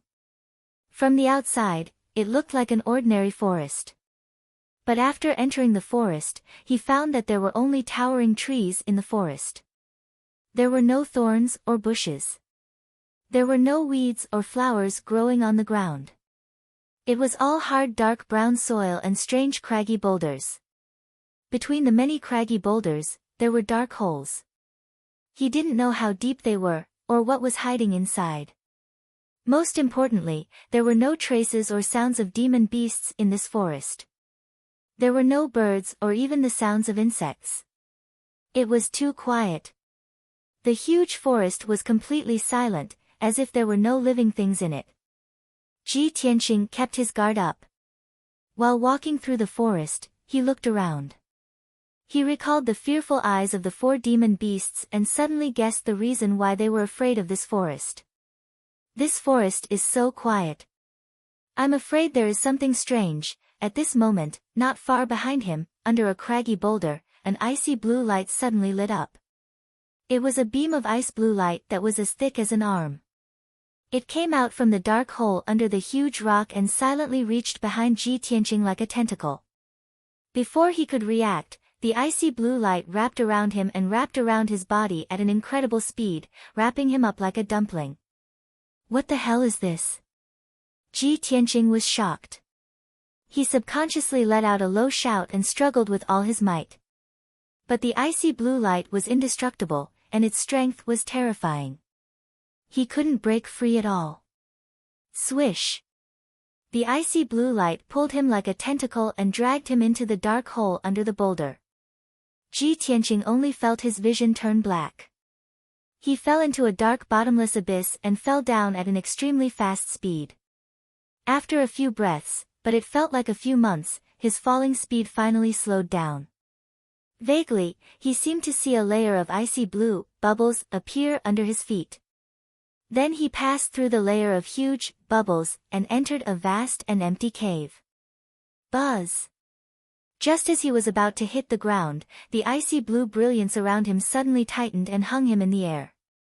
It finally stopped. If you don't stop, I'll fall to the ground and die.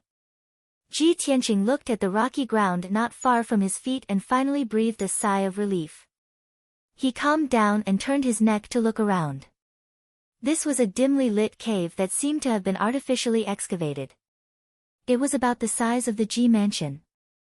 Even if it could accommodate over 10,000 people, it wouldn't feel crowded. The ground of the cave was made of dark brown rocks. It was rough and uneven, and there were large protrusions of sharp edges in many places. The brown walls of the cave were relatively flat, and there were glimmers of light on the walls, like the light of some ores or gems. As for the top of the cave, Ji Tianqing looked up and was stunned. He saw that in the dark sky above his head, there was a huge ice-blue demonic beast. It was a huge beast that was over 100 zhang long. Its whole body was covered in icy blue fur, and it looked like a fox. But that fox was as big as a palace. Its whole body was icy blue, and it had 12 furry tails. When Ji Tianqing saw Yun Yao's spirit crane, he was already surprised and shocked. But now, it seemed that the spirit crane was simply a pitiful little thing compared to the ice-blue fox above his head. Is this a high-level demonic beast? Or a big demonic beast that has condensed a demonic core? Could it be the legendary king of demonic beasts, the nine-tailed demonic fox? But it has 12 tails. Ji Tianqing tried his best to remain calm and secretly speculated. If it wasn't for the constant pain from the wounds on his body that let him know that everything in front of him was real, he would have suspected that he was dreaming. Now he finally understood why the 4 demonic beasts didn't dare to approach the forest on the mountain peak. It turned out that there was a huge cave hidden here, and in the cave, there was a shocking and terrifying giant beast. As Ji Tianqing stared at the giant ice blue fox, the giant ice blue fox was also looking at him from above. Ji Tianqing could clearly see that in the giant ice blue fox's huge silver eyes, there was a mocking sneer that only humans could have. Hee hee, my food, have you seen enough? Suddenly, the giant ice blue fox opened its mouth to speak. Its tone was as mocking as its eyes. Ji Tianqing was dumbfounded. He cried out subconsciously, You can speak human language. The giant ice blue fox smiled and squinted its eyes. Its eyes were long and narrow like willow leaves, and there was a sense of cunning. With my intelligence and strength, what's so strange about me being able to speak human language? Ji Tianqing suppressed the shock in his heart and quickly asked, Legend says that the king of demonic beasts, the nine-tailed demonic fox, can speak human language, and can even transform into a human form to charm humans. Are you the legendary nine-tailed demonic fox? Nine-tailed demonic fox. The giant ice blue fox curled its lips and said in a disdainful tone, Pfft.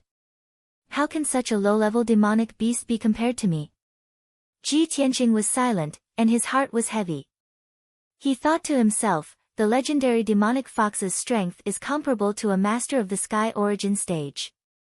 Is this ice fox beyond the demonic fox's level? I don't know if I'm too lucky or too unlucky. I can't believe I've met such a legendary top master.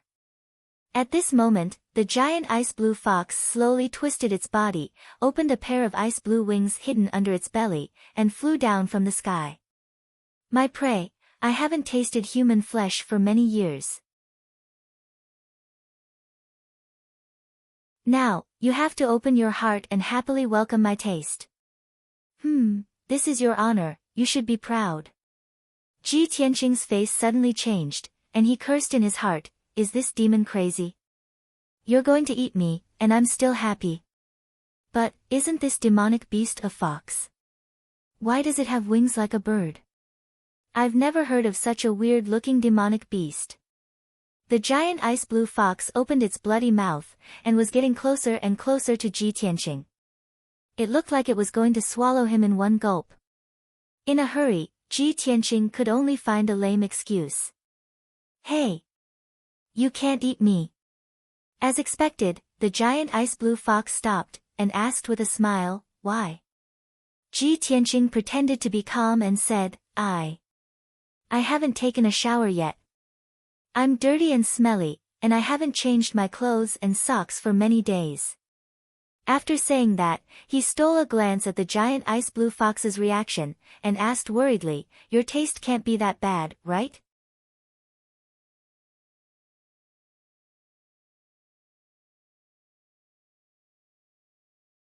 Chapter 33. The giant ice blue fox seemed to be moved by Ji Tianqing's words and nodded in agreement. You're right. If the food isn't clean enough, it will affect my appetite. After speaking, it waved its front claws and shot out an ice blue light beam. The pillar of light immediately turned into a surging stream of water, swirling around Ji Tianqing and washing him away. Swish swish swish. In the blink of an eye, Ji Tianqing was washed from head to toe by the bone-chilling water. The dust and blood on his body all disappeared.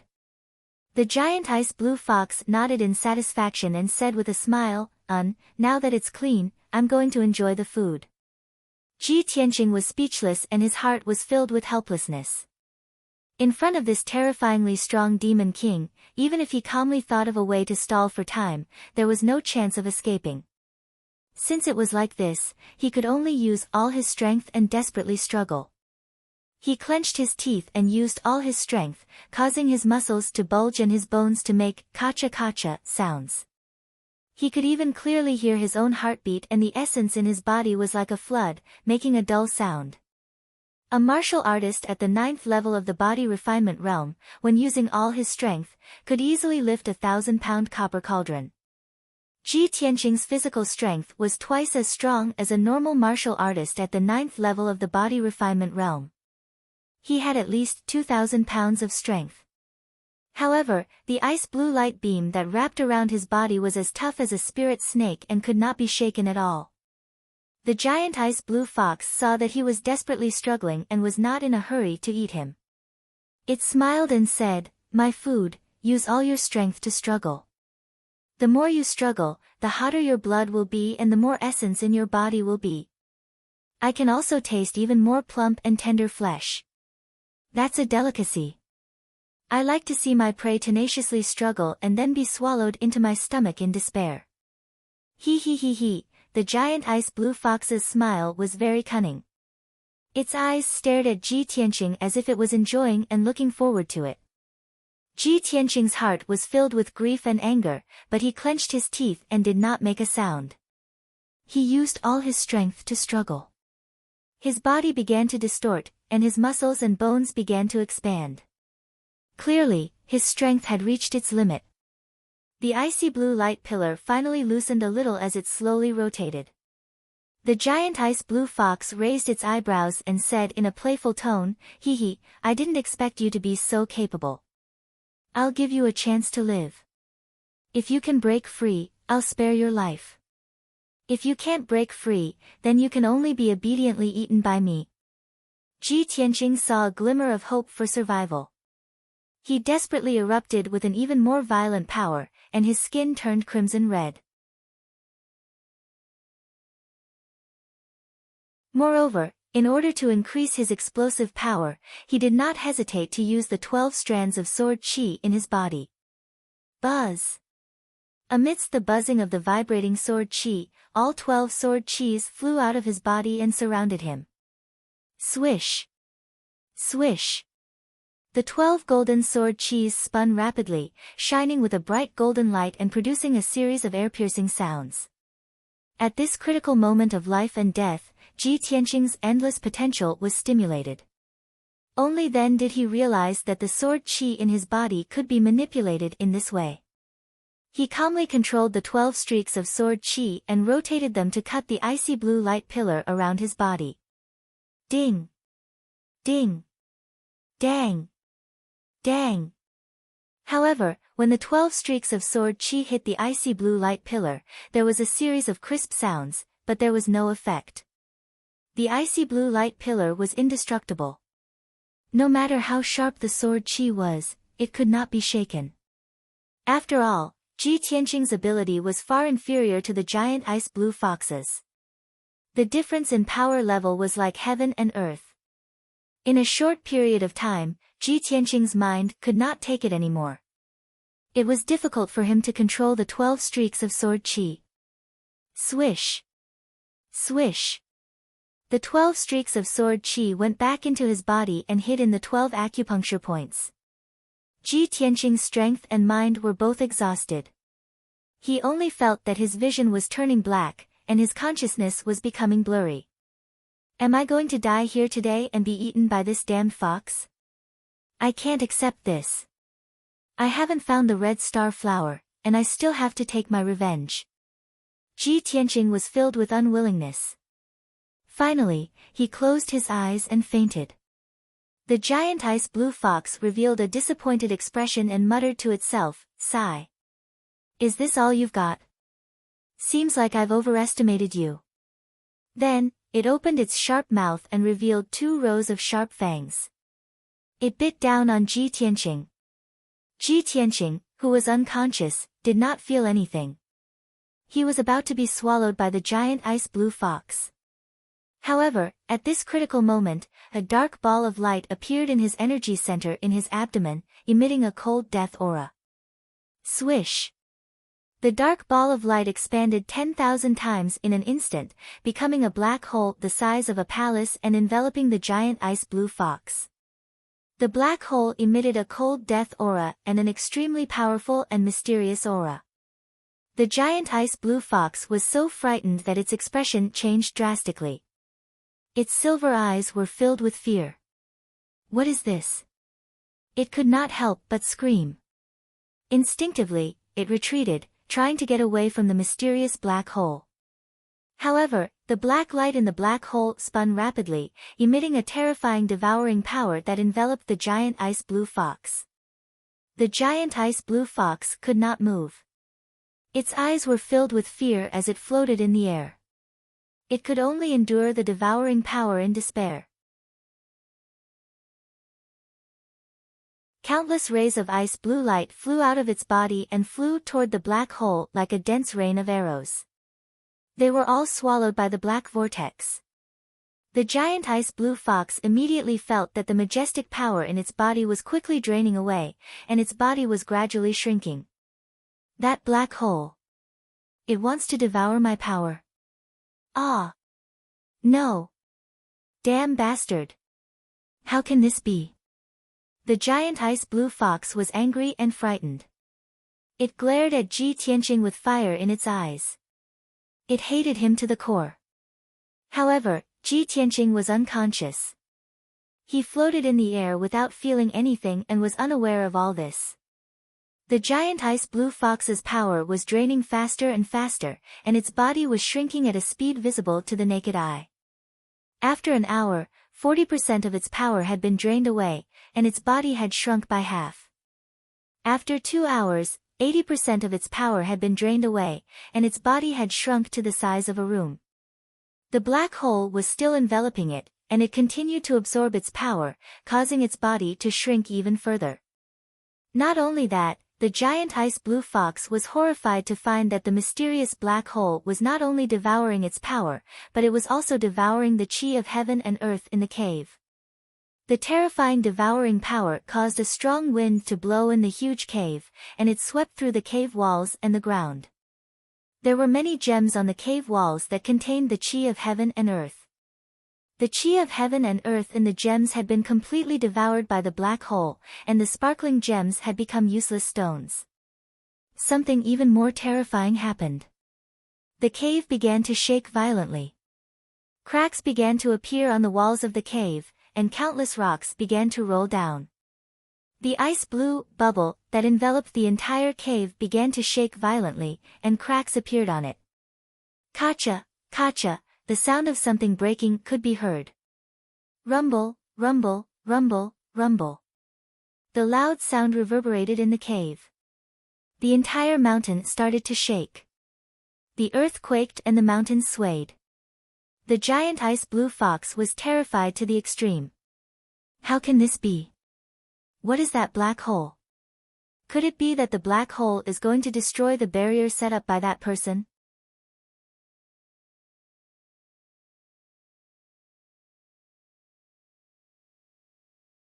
Chapter 34.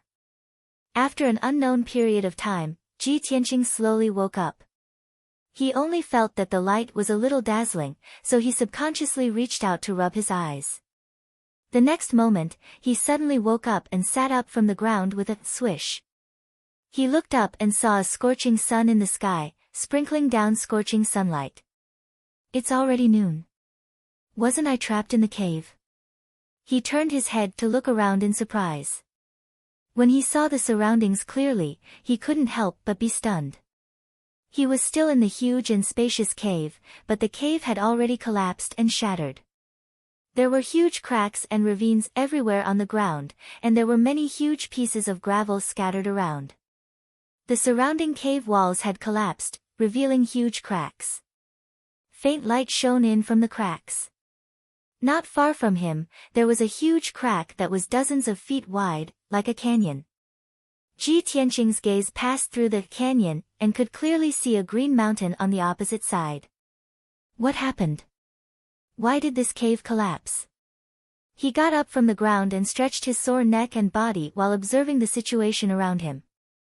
This cave seems to be inside the mountain. It's at least 3,000 feet from the mountain peak. It's difficult for me to climb out in my current situation, but the cave has collapsed. The entire mountain seems to have split open. I can crawl out of the crack. Ji Tianqing quickly calmed down and decided to escape from the widest crack. He looked around and found the bag and blood dragon sword that had fallen in the pile of rocks. He picked up the blood dragon sword and was about to pick up the bag when the bag flipped a few times. A fluffy little head poked out from inside. Clang! Ji Tianqing was shocked. He subconsciously pulled out the blood dragon sword and slashed with it. The furry little head immediately shrank back into the bag and shouted anxiously, "Don't! Don't kill me!" Ji Tianqing immediately exclaimed and stared at the little head in the bag with a strange expression. The fluffy little head was ice blue, but its eyes were silver and revealed a cunning look. Ji Tianqing immediately recognized it. "You! Aren't you that damn fox? How did you become like this?" As he spoke, he grabbed the ice fox's little head and pulled it out of the bag. It was still covered in icy blue fur, and it still had 12 furry tails. However, its body size was extremely small. It was only the size of a cat, and its strength was also extremely weak. Ji Tianqing picked up the little ice fox and examined it carefully. His expression became increasingly strange. No matter how calm and intelligent he was, he couldn't figure out what was going on. He was supposed to die and become food for the giant ice blue fox. However, after sleeping for half a day, he woke up to find that the cave had collapsed and the mountain had collapsed. Even the incomparably powerful, cunning and evil giant ice blue fox had become a kitten that could be easily slaughtered. Ji Tianqing did not have the slightest bit of pity for the ice fox that had almost eaten him. He grabbed its neck and asked, "Speak, what happened when I was unconscious?" Little ice fox rolled her eyes and thought to herself, it seems that this guy still doesn't know about the mysterious black hole. Hee hee. I can be saved. It struggled symbolically and said angrily, "I can tell you what happened, but you have to promise not to kill me." Ji Tianqing frowned and sneered, You still dare to negotiate with me? Do you believe that I won't kill you now?" After saying that, he pressed the tip of the blood dragon sword against Little Ice Fox's head. Little Ice Fox was not afraid at all. She raised her little head proudly and said disdainfully, "If you kill me, you will never know the truth. That matter is very mysterious and very scary. It must be your biggest secret. Don't you want to know why?" Ji Tianqing was a little hesitant and silently put down the blood dragon sword. The cave collapsed, the huge mountain shattered, the Demon King realm giant ice blue fox turned into a kitten and lost all her power. Were all these strange things related to him? Of course, he wanted to know the truth. Little Ice Fox saw him put away the blood dragon sword and pondered with a face full of doubts. She smiled proudly and said, "If that's the case, I'll take it that you agree. You can't go back on your words." Ji Tianqing glanced at her and shouted, "Cut the crap and tell me." Little Ice Fox curled her lips unhappily and said slowly, "After you fainted, a black hole suddenly appeared in your body and swallowed all my power. So, I became like this, you despicable bastard." Black hole. Ji Tianqing was slightly stunned and a strange look flashed in his eyes. He instantly understood that the black hole that Little Ice Fox was talking about was the black hole in his dantian. It must be Kenshin's tomb in the black hole that saved him at the critical moment and swallowed Little Ice Fox's power. I didn't expect Kenshin's tomb to have such a magical effect. When I go back, I must study it carefully. Ji Tianqing made up his mind and asked Little Ice Fox, "What's going on with this cave?" Little Ice Fox blinked and said without hesitation, "I don't know. At that time, I lost all my power and fainted." Ji Tianqing stared at her coldly.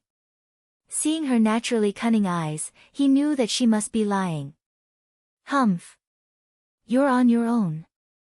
He snorted coldly, carried the blood dragon sword and the bag, and walked toward the crack in the mountain not far away. The little ice fox hurriedly followed behind him. Ji Tianqing immediately stopped and turned his head to look at her angrily. He asked, "Why are you following me? Go away." Little ice fox was not angry at all. She said confidently, "You swallowed my power and caused me to become like this. Of course, I have to follow you." Ji Tianqing sneered and said, "Little thing, I'm already merciful enough that I didn't kill you with my sword. Don't provoke my anger again." The little ice fox immediately frowned and pouted, revealing an angry and aggrieved look. "You bastard, you don't keep your word. Are all of you humans so treacherous? What do you mean I don't keep my word?" Ji Tianqing frowned and shouted in a deep voice, "I only promised not to kill you, but I didn't promise to take you with me. I don't care. You have to take me with you and protect me." The little ice fox looked like she was going to throw a tantrum. She muttered gloomily, "You made me like this, and now you want to leave me here. You just want to kill me." Ji Tianqing raised his sword-like eyebrows and shouted with a fierce look, "What do you mean? Are you blaming me? In that case, I'll kill you with my sword so that you won't keep pestering me." As he spoke, he was about to pull out the blood dragon sword. Little Ice Fox reached out her furry little paws and held his ankle tightly. She cried and shouted, "If you really want to kill me, then kill me. Anyway, if I stay here, other demonic beasts will definitely come for revenge and cut me into pieces. I'd rather die under your sword. At least I can turn into a resentful spirit and haunt you for the rest of my life."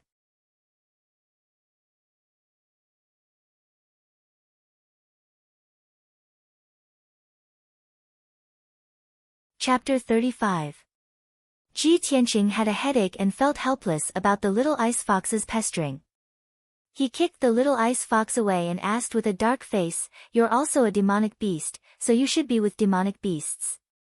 Why would the other demonic beasts seek revenge on you?"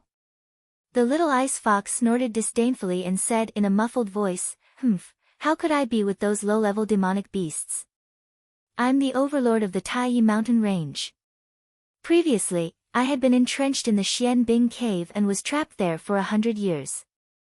When I was hungry, I would catch a few demonic beasts to eat. When I was bored, I would also catch some powerful demonic beasts to amuse myself. In the entire Taiyi mountain range, countless powerful demonic beasts were tortured by me. If those demonic beasts saw me in this state, they would definitely seek revenge at all costs." Hearing this, Ji Tianqing's expression changed and many questions arose in his heart. The sneer on his face deepened and he said with disdain, "If that's the case, then it's even more impossible for me to bring you along. If you follow me, who knows how many demonic beasts you'll attract." The little ice fox shook its head and said confidently, "So what if other demonic beasts seek revenge? I'm the overlord of this mountain range. In the entire Taiyi mountain range, there's no place that I don't know. I know all the treasures and herbs in every corner. You entered the Taiyi mountain range alone, so you must be looking for treasures. With my guidance, I guarantee that you'll get twice the result with half the effort and find countless spiritual flowers and herbs." Ji Tianqing was silent for a moment as he weighed the pros and cons. He knew very well that although the little ice fox's words were a little exaggerated, he could basically believe it. However, he felt that there were many doubtful points in this matter and he still needed to consider it carefully. "Little fox, do you know about the red star flower?" Seeing that he had relented, the little ice fox knew that there was hope in this matter. It quickly nodded and said, "Of course I know. 60 years ago, I even ate a few human experts who were looking for the red star flower." Ji Tianqing frowned and said with a dark face, "Can you not mention eating humans? Tell me, where is the red star flower?" "Well." The little ice fox narrowed her eyes and revealed a sly smile. "I can't tell you now, but I promise I can bring you to the red star flower." Ji Tianqing was a little angry. He couldn't wait to beat up this cunning little ice fox. He took out the psychic astrolabe from his bosom and sneered, "Do you think I can't find the scarlet meteorite flower without you? My psychic astrolabe can guide me to it. Little Ice Fox stared at the psychic astrolabe for a while and said with a contemptuous smile, "Haha, you want to find the red star flower with this broken astrolabe? You're underestimating the scarlet meteorite flower. When you find the scarlet meteorite flower with the compass, you will definitely be happy for nothing because what you find will definitely be the fake body of the scarlet meteorite flower. As for the real body of the scarlet meteorite flower, it has already flown away." Fly away. Ji Tianqing frowned. He didn't quite believe the little ice fox's words. The scarlet star flower was only a stalk of spirit herb and not a flying bird with intelligence. How could it fly away? However, since little ice fox didn't intend to explain, Ji Tianqing didn't ask about it anymore. He put away the psychic astrolabe and continued to ask, "You just said that you were trapped in the Xian Bing cave for 100 years and couldn't leave. What's going on? And, what kind of demonic beast are you? Why were you trapped in that cave? You must tell me honestly. Otherwise, I won't take you out of here." Little Ice Fox hesitated for a moment. There was a look of reminiscence in her eyes. She said in a low voice, "Actually, I don't know what kind of demonic beast I am. Maybe I'm not a demonic beast at all.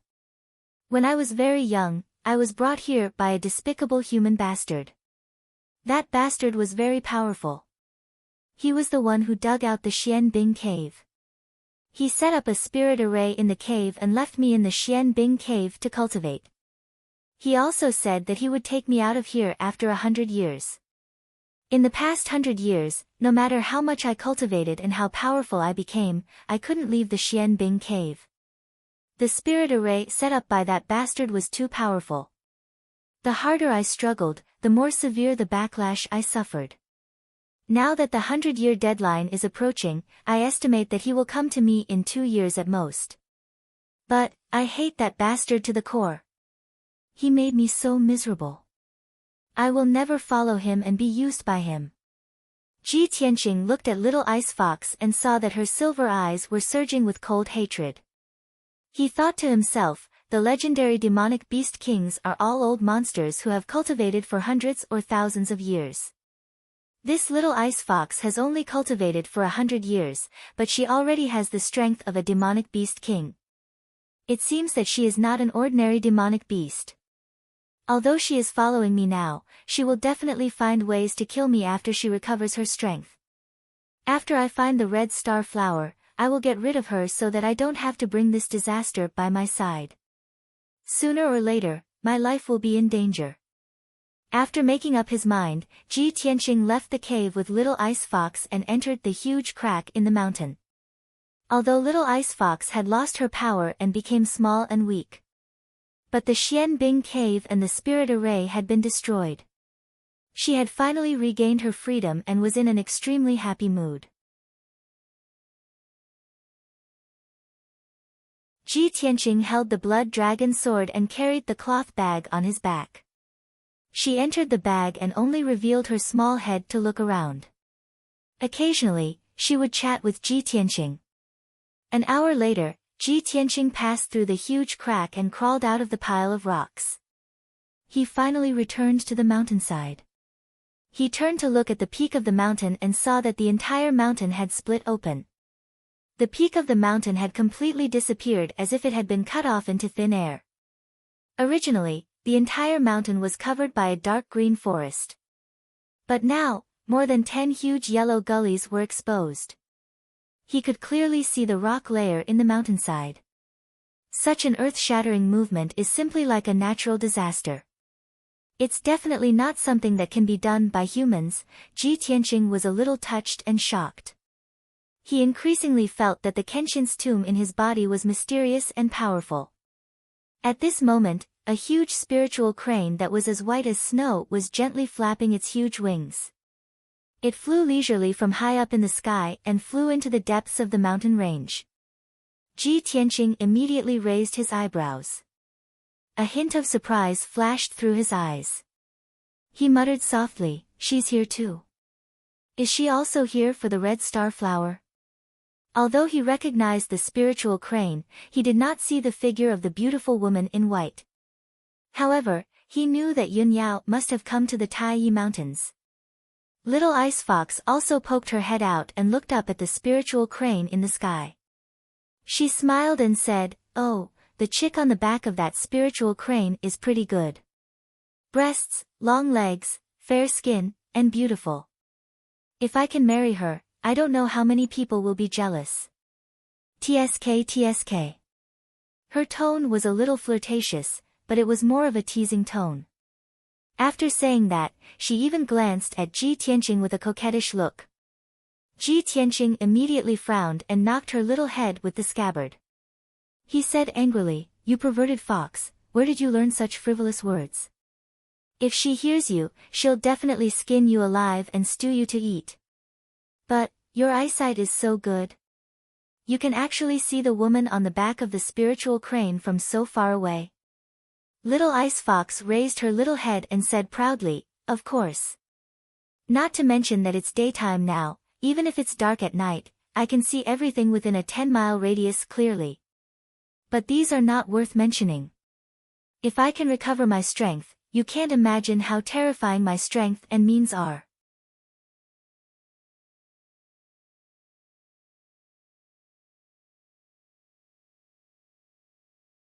Chapter 36. After leaving the collapsed mountain, Ji Tianqing brought the Ice Fox to the depths of the mountain range. While he was on his way, he was still silently calculating in his heart. Today should be the day when the red star flower blooms. The martial artists in Tai Town must have entered the mountain. I have to find the red star flower as soon as possible. Otherwise, it will be troublesome if the other martial artists get it. However, the Tai mountain range was very vast. It stretched for thousands of miles and there were many high mountains in the mountain range. Even though Ji Tianqing had the psychic astrolabe, he could not find the place where the red star flower grew in a short time. In his anxiety, he asked the Ice Fox, "Little Fox, which mountain is the red star flower on?" The Ice Fox was sleeping in the bag. When it heard Ji Tianqing's question, it answered without raising its head, "As for which mountain it is on, we will only know when we reach that area. We are still far from that area. Anyway, you just have to keep going forward." Ji Tianqing was not satisfied with such a perfunctory answer. He picked up the Ice Fox and stared at it with a serious expression. He said in a low voice, "Little Ice Fox, the red star flower is very important to me. I have to get it. If you dare to play any tricks, I will not let you off." However, the little Ice Fox did not take his threat to heart at all. She was still in a lazy posture. It stretched lazily and looked at Ji Tianqing with a smile.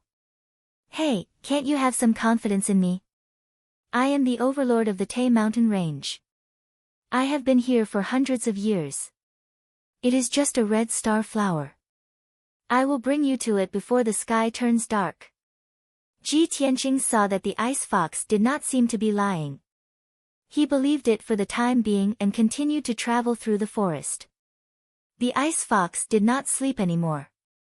It lay lazily in the bag, raised its head and closed its eyes to rest. It even chatted with Ji Tianqing. "Hey, what is your name?" Ji Tianqing answered expressionlessly, "Ji Tianqing." The Ice Fox smiled and said, "Then what should I call you? Little Ji? Ah Ji? Or Little Tianqing? Which one sounded better? You can choose one." Ji Tianqing's face darkened. He said impatiently, "Can you remove the word little?" "Alright, old Ji, you're so weak. Why did you come to the Taiyi mountain range to look for the scarlet star flower?" Ji Tianqing's face turned even darker. "Hey! Why aren't you saying anything?" Ji Tianqing couldn't take it anymore. He frowned and shouted, "You are an old monster who has lived for more than 100 years. How dare you call me old Ji? Don't you feel embarrassed?" Don't talk about me like that." The little Ice Fox smiled and pretended to be coquettish. She said in a sweet voice, "I'm still a child.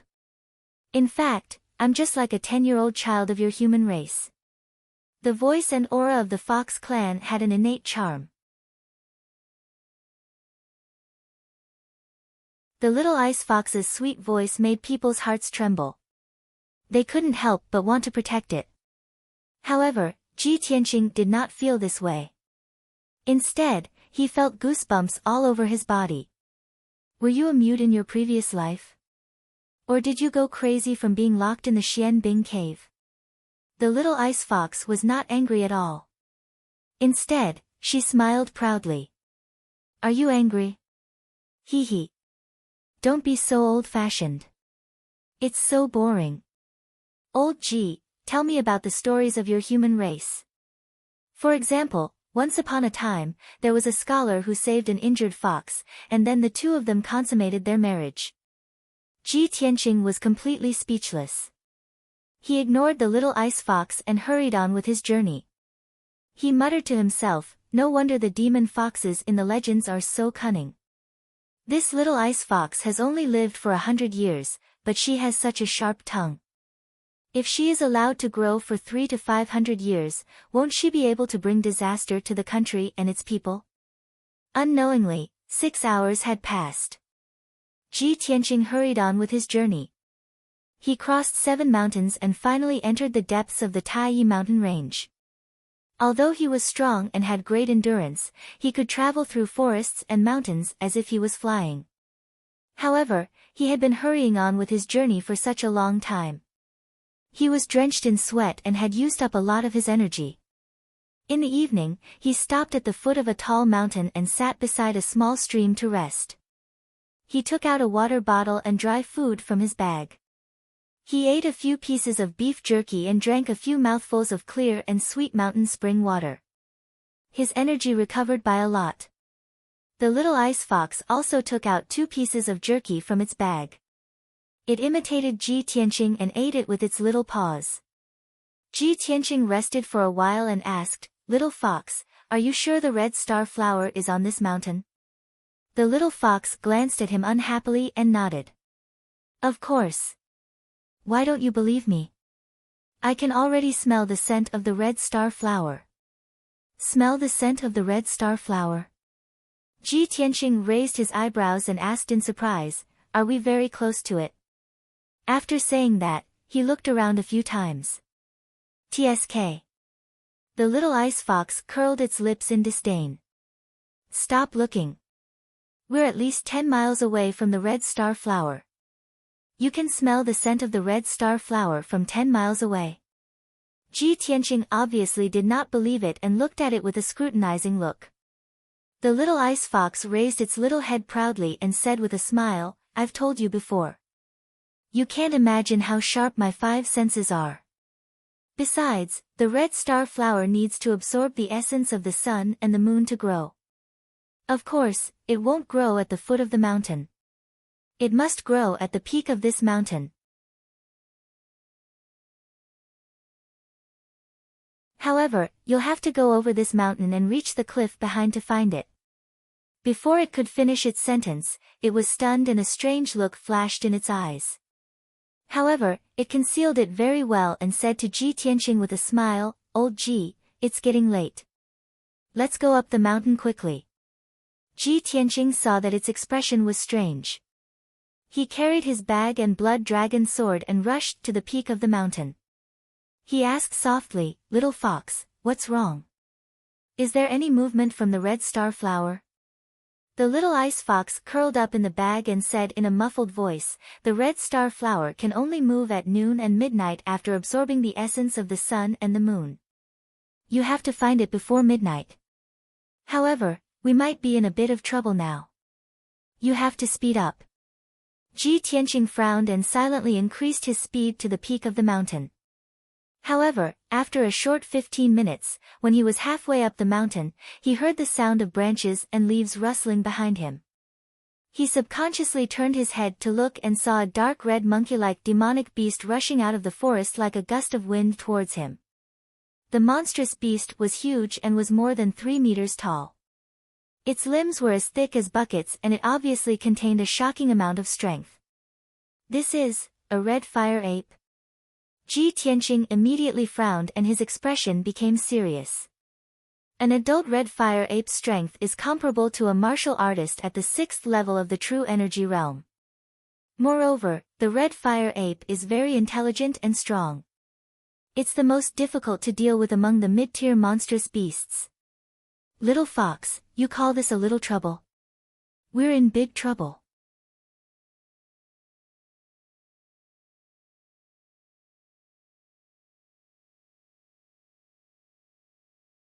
Chapter 37.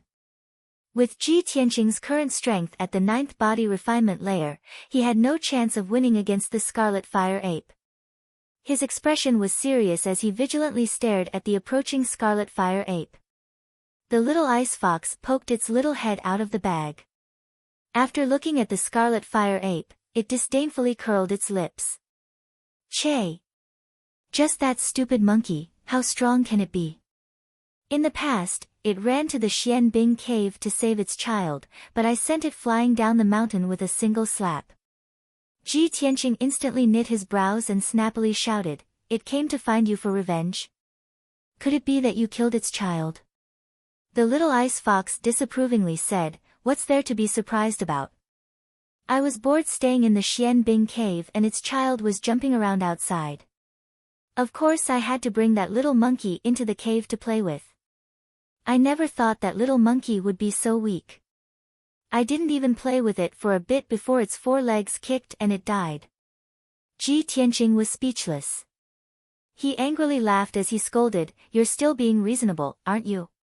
Hearing your tone, you didn't play to your heart's content and seemed disappointed? AI. Let's not talk about the past." The little ice fox had a dispirited appearance as it shook its head and said, "You should think about how to deal with this fire monkey." You. Ji Tianqing angrily gritted his teeth. He wished he could beat the little ice fox half to death to vent his anger. But at this time, the scarlet fire ape was only 5 feet away from him. The scarlet fire ape opened its strong arms and stood on the ground. Its scarlet eyes stared at Ji Tianqing. It opened its wide mouth and revealed 2 rows of sharp teeth. At such a close distance, Ji Tianqing could smell the thick scent of blood coming from its body. He could clearly see the blood and bone fragments in its teeth. He secretly gripped the blood dragon sword and his muscles tightened as he accumulated all his strength. Roar! The crimson fire ape suddenly let out a low roar and suddenly jumped up. Like an arrow leaving the bow, it pounced towards Ji Tianqing with its huge claws. Ji Tianqing immediately moved 3 meters away, narrowly dodging the crimson fire ape's attack. Bang bang! The crimson fire ape's huge claws slammed onto the ground, shattering a huge rock the size of a water tank. This red fire ape is actually so powerful. Ji Tianqing was shocked. He waved his sword with all his might and slashed at the back of the red fire ape. The crimson fire ape turned around and swung its arms to hit the blood dragon sword, sending it flying. With a whoosh sound, it stabbed into a tree not far away. Ji Tianqing was also sent flying 10 feet away and fell on the grass. His right shoulder was numb and stinging, and for a moment, he couldn't exert any strength. The crimson fire ape's figure flashed and pounced over. With a bang, it slapped Ji Tianqing. Ji Tianqing was immediately sent flying more than 20 feet away. He crashed into a big tree and rolled into the bushes. The clothes on his back were torn apart by the crimson fire ape's sharp claws. His entire back was covered in blood and burning pain. After being slapped by the crimson fire ape, he felt that all the bones in his body were about to break. He was so dizzy that he couldn't get up at all. The bag on his back was also sent flying by the crimson fire ape. It fell into the grass and all the food inside spilled out. However, the little ice fox was safe and sound. Seeing that the situation wasn't good, it had already jumped out of the bag and onto the top of a tree. The crimson fire ape didn't chase after Ji Tianqing. It stared at the little ice fox on the top of the tree with its blood-red eyes and bared its fangs as it growled. Roar! It jumped again with all its might and leaped more than 10 meters high. It waved its claws and pounced on the little ice fox on the top of the tree. With a kacha-kacha sound, the thick tree branches between the crimson fire ape and the little ice fox were all smashed into pieces. Seeing that there was nowhere to hide, the little ice fox's silver eyes were filled with rage as it let out an angry roar. It roared, "Damn old monkey, go to hell." It waved its front claws with all its might and shot out a 2-foot-long icy blue light. It shot towards the crimson fire ape like a sword.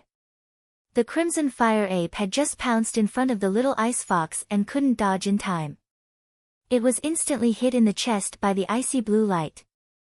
Bang! With a muffled sound, the crimson fire ape flew back from the top of the tree. It drew an arc in the sky and landed on the grass a few meters away with a plop. There was a big hole in the grass. Dirt, stones, and grass were mixed together and splattered everywhere.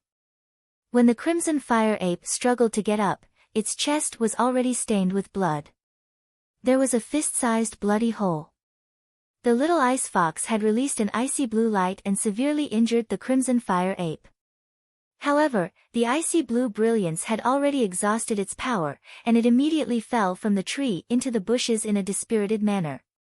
Seeing this, the crimson fire ape's eyes shone fiercely. It roared and pounced on the little ice fox. Ji Tianqing saw that the little ice fox couldn't escape or resist. He subconsciously rushed over to save it. However, his blood dragon sword was sent flying. Without a weapon in his hand, how could he block the crimson fire ape's attack? At this critical moment, he suddenly recalled the scene in the Xian Bing cave last night. At that time, he was bound by the little ice fox's icy blue light. He struggled with all his might and managed to force out the 12 streaks of sword chi in his body. They circled around him and danced.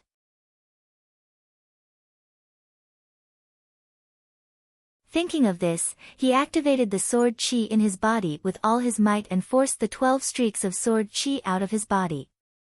Swish, swish, swish, swish, 12 streaks of golden sword chi instantly appeared and danced around him. Go!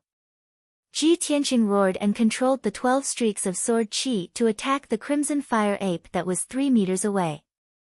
The crimson fire ape's chest was severely injured. Its strength was greatly reduced, and its speed of attack was also much slower. It had just rushed to the little ice fox's side and raised a pair of fan-sized palms to slap the little ice fox. At this moment, the 12 streaks of sword chi pierced over at lightning speed. It was immediately forced to withdraw its palms and quickly retreat. Swish! Swish! The sword chi slashed the crimson fire ape's shoulder and neck, leaving behind 3 thin and long wounds. Dark red blood flowed out. Although the crimson fire ape's injuries weren't serious, the 12 streaks of sword chi that were flying around it made it unable to get close to the little ice fox. It roared furiously and desperately waved its claws to attack the surrounding sword chi. It wanted to break through the encirclement of sword chi and kill Ji Tianqing. Ji Tianqing's face was as pale as a sheet of paper. He dodged backward while concentrating on controlling the sword chi to kill the crimson fire ape. The crimson fire ape kept roaring and desperately closed in on Ji Tianqing.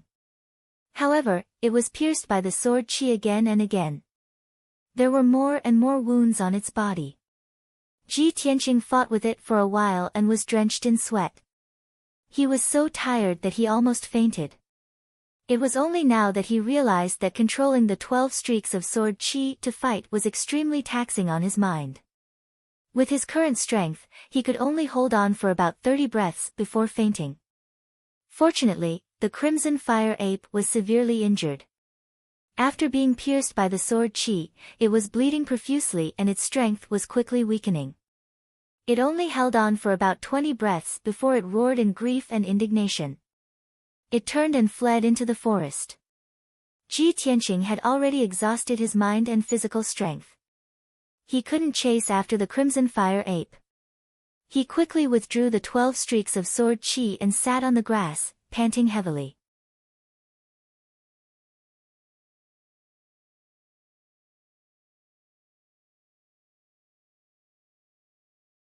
Chapter 38. The Crimson Fire Ape had escaped, and the forest was quiet again. Ji Tianqing lay on the grass and looked at the sky with misty eyes. The orange sunset was gradually falling to the horizon. The sky was getting dark, and the moon would rise in at most 2 hours. He knew that time was tight, but he did not have the energy to get up. He did not even want to move his fingers. Too tired. The tiredness that came from the depths of his soul made him realize the consequences of overexerting his mind. Although I can control the sword energy to kill enemies within 10 feet of me, this is an effect that can only be achieved by someone at the 7th stage of the true energy realm. But this consumes too much energy. If I use it a few more times, I might become mentally weak and become a fool. It seems that I have to be careful in the future and only use it at critical moments to save my life. He closed his eyes and thought silently, waiting for his physical and mental strength to slowly recover. At this moment, the little ice fox poked its head out from the grass. It looked around cautiously. Seeing that there was no danger around, it picked up the bag not far away and dragged it to Ji Tianqing. "Old Ji, didn't you bring many pills in your bag? Quickly use the pills to recover your energy. It's getting dark. We have to leave this place quickly." As it spoke, it took out 4 or 5 small white jade bottles from the bag and lined them up in front of Ji Tianqing. Ji Tianqing stretched out his hands and picked up a small jade bottle with the words, "Energy Nourishing Pill," on it. He opened the bottle and poured out a few red pills. He stuffed them into his mouth, chewed twice, and swallowed them. Suddenly, he realized that something was wrong. He looked at the little ice fox in confusion. "Little fox. Why are more than half of my pills gone? Did you secretly eat them?"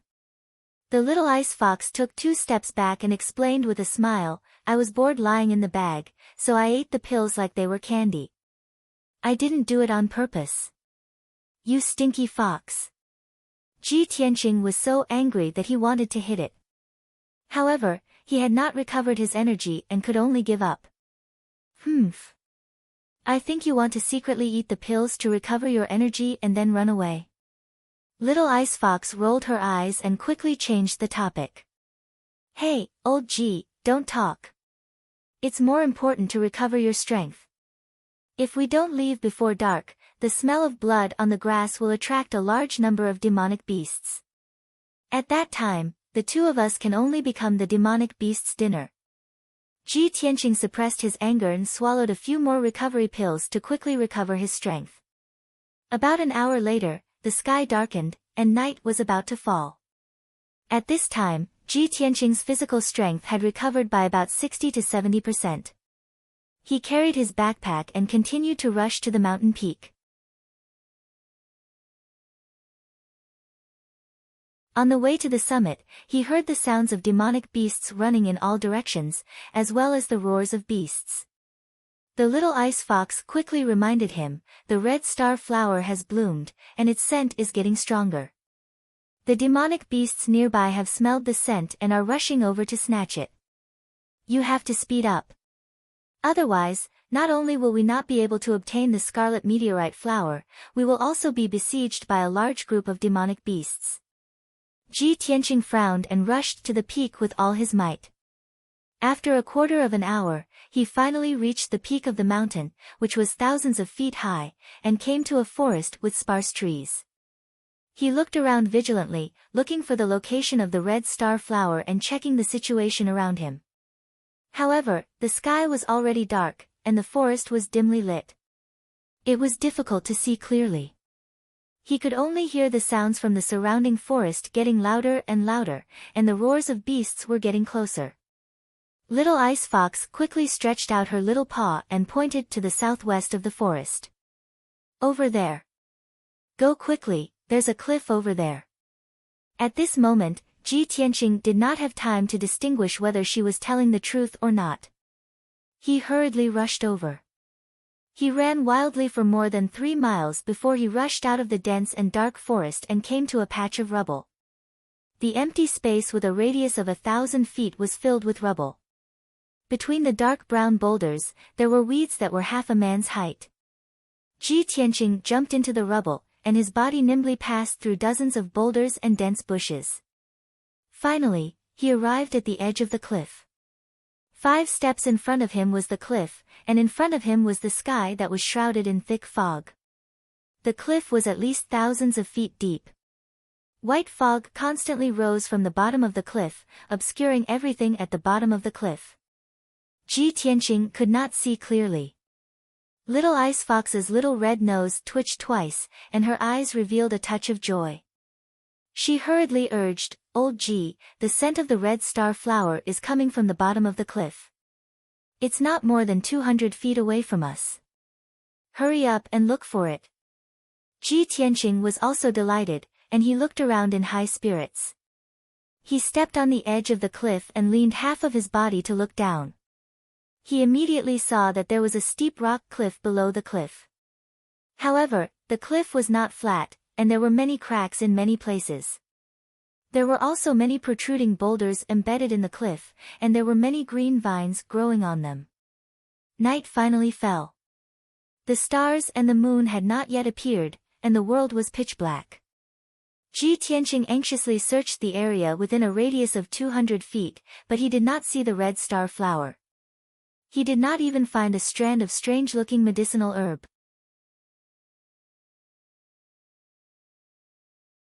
Suddenly, Little Ice Fox, who was lying on his shoulder, stretched out her little paw and pointed at a huge rock at the bottom of the cliff. She cried out in surprise, "Old Ji, look over there." Ji Tianqing hurriedly looked in the direction that she was pointing at, and he immediately saw that in the cracks of the huge rock, there was a faint silver light. "It's the red star flower. It must be." Ji Tianqing's spirits were lifted, and he hurriedly found a vine that was as thick as a wrist on the ground. He climbed down the cliff using the vine. Before he came to the Taiyi Mountains, he had carefully investigated information about the red star flower. The red star flower was more than 2 feet tall. Its stem and branches were dark, but its flower was silver. This flower had absorbed the essence of the sun, moon, and stars for many years. Its petals would emit a faint silver light at night, just like starlight. However, this flower only bloomed once every 60 years, and each plant only had 1 flower. The flower would only bloom for 6 days before it wilted. Not long after, Ji Tianqing crawled along the vines until he was about 10 feet below the cliff. His feet stepped on a big rock that protruded from the cliff. However, he was still more than 40 feet away from the huge rock where the red star flower grew. With his strength, it was impossible for him to jump over. The cliff between the 2 huge rocks was bare, and there was no place for him to lean on. There was only a cluster of dark green vines growing on it. The vines were only as thick as chopsticks, and they looked very weak. They could not support his weight at all. He had no doubt that if he climbed those vines to pick the red star flower, he would definitely fall off the cliff and be smashed into pieces. At this moment, Ji Tianqing's face revealed a helpless, bitter smile. The red star flower was not far in front of him, but he could not pick it, and he could not even get close. Moreover, he could clearly hear the footsteps of demonic beasts running from the rocks above the cliff. At least 3 demonic beasts had already rushed to the edge of the cliff.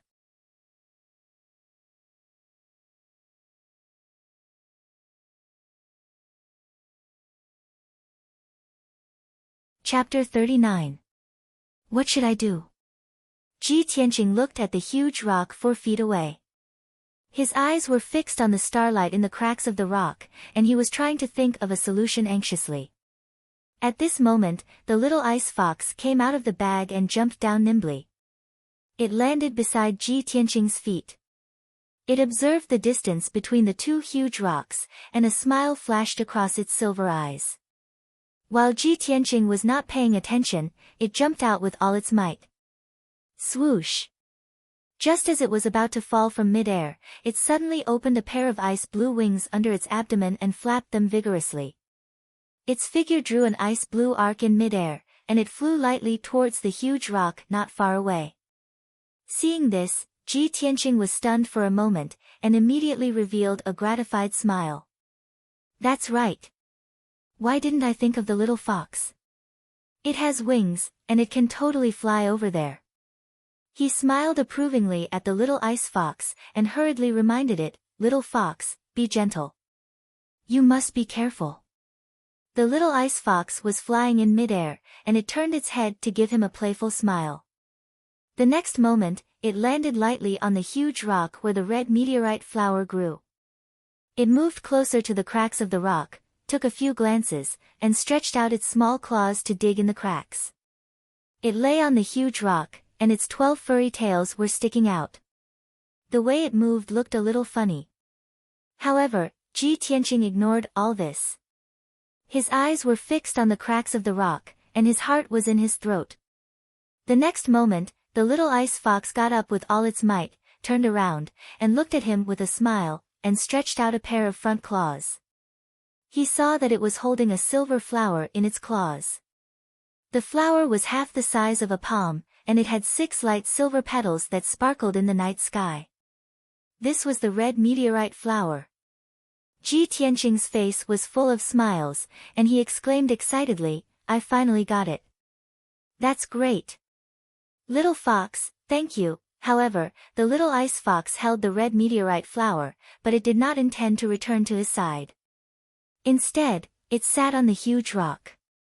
It looked at Ji Tianqing with a smile, its silver eyes full of ridicule. Old Ji, do you think I will give you the scarlet star flower? Hee hee, I'm not your pet. The smile on Ji Tianqing's face suddenly froze. He glared at the little fox and said coldly, Little fox, what do you mean? Don't tell me you want to snatch my scarlet star flower. The scarlet star flower is used to repair the dantian and meridians. It's only effective for humans. It's useless for you. The little ice fox smiled and nodded. Yes, of course I know. I don't need this scarlet star flower, but I won't give it to you so easily. Unless, you can promise me 3 things. Ji Tianqing was so angry that his face turned pale. He pointed at the little ice fox and scolded, You cruel and unscrupulous fox.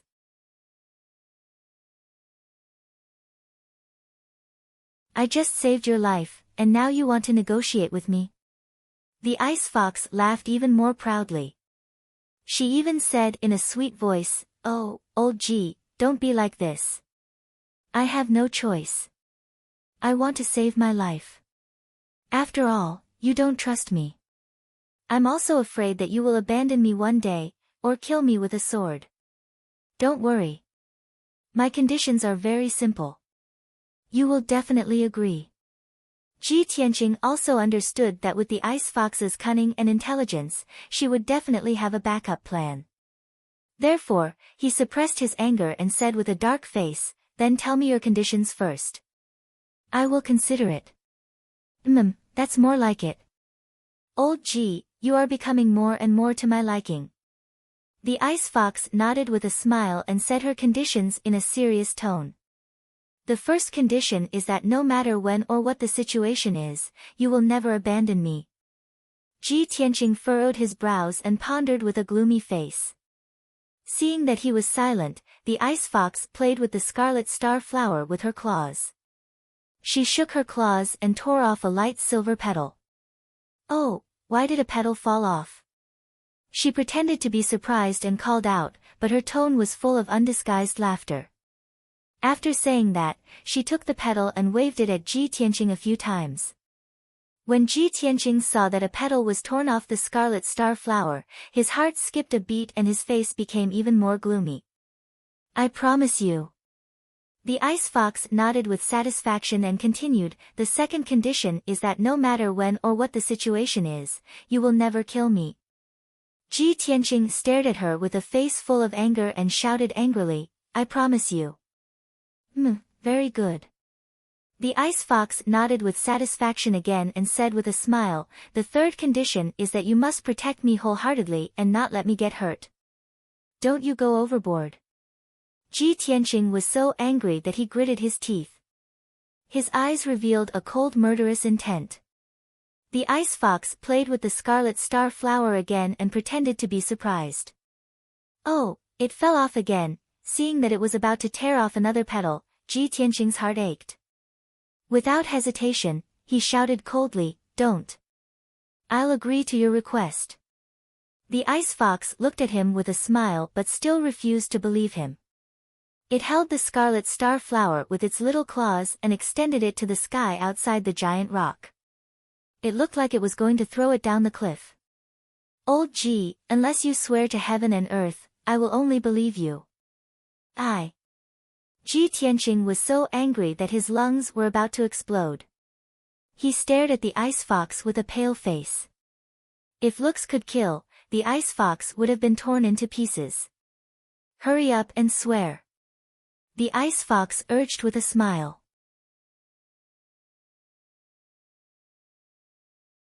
"Otherwise, I will throw the scarlet star flower down the cliff." Ji Tianqing held back his anger and said through gritted teeth, "I, Ji Tianqing, swear to heaven that I will never go back on my word after I agree to the 3 conditions of the ice fox." The ice fox sat on the giant rock and looked at him with a smile. After listening to him, it said, "That's it. Old Ji, you are not sincere. You haven't finished the second half of your sentence." "What are you talking about? What are you talking about?" Ji Tianqing was so angry that he almost vomited blood. With a black face, he scolded, "Stupid fox, are you done?" The ice fox did not continue to pester him. It nodded with a smile and said, "All right, seeing that you are sincere, I will believe you for now. Sigh, I am too kind and soft-hearted. Old Ji, you must remember the promise between us." After it finished speaking, it flapped its wings and slowly flew back to Ji Tianqing. Ji Tianqing grabbed the scarlet star flower that it was holding and carefully put it into a sandalwood box together with the petal that was torn off. "Stupid fox. You." Just as he was about to grab the little ice fox and give it a good beating, the little ice fox was prepared for it. It immediately flew 20 feet into the air. "Old Ji, don't be angry. Look above us first." Ji Tianqing was so angry that he did not pay attention to the situation above the cliff. Now that he had calmed down, he turned his head and looked above the cliff. His expression changed instantly. He saw that on the edge of the cliff 10 feet above him, more than 10 heads of monsters had popped out. More than 10 pairs of cold eyes were staring at him with murderous intent.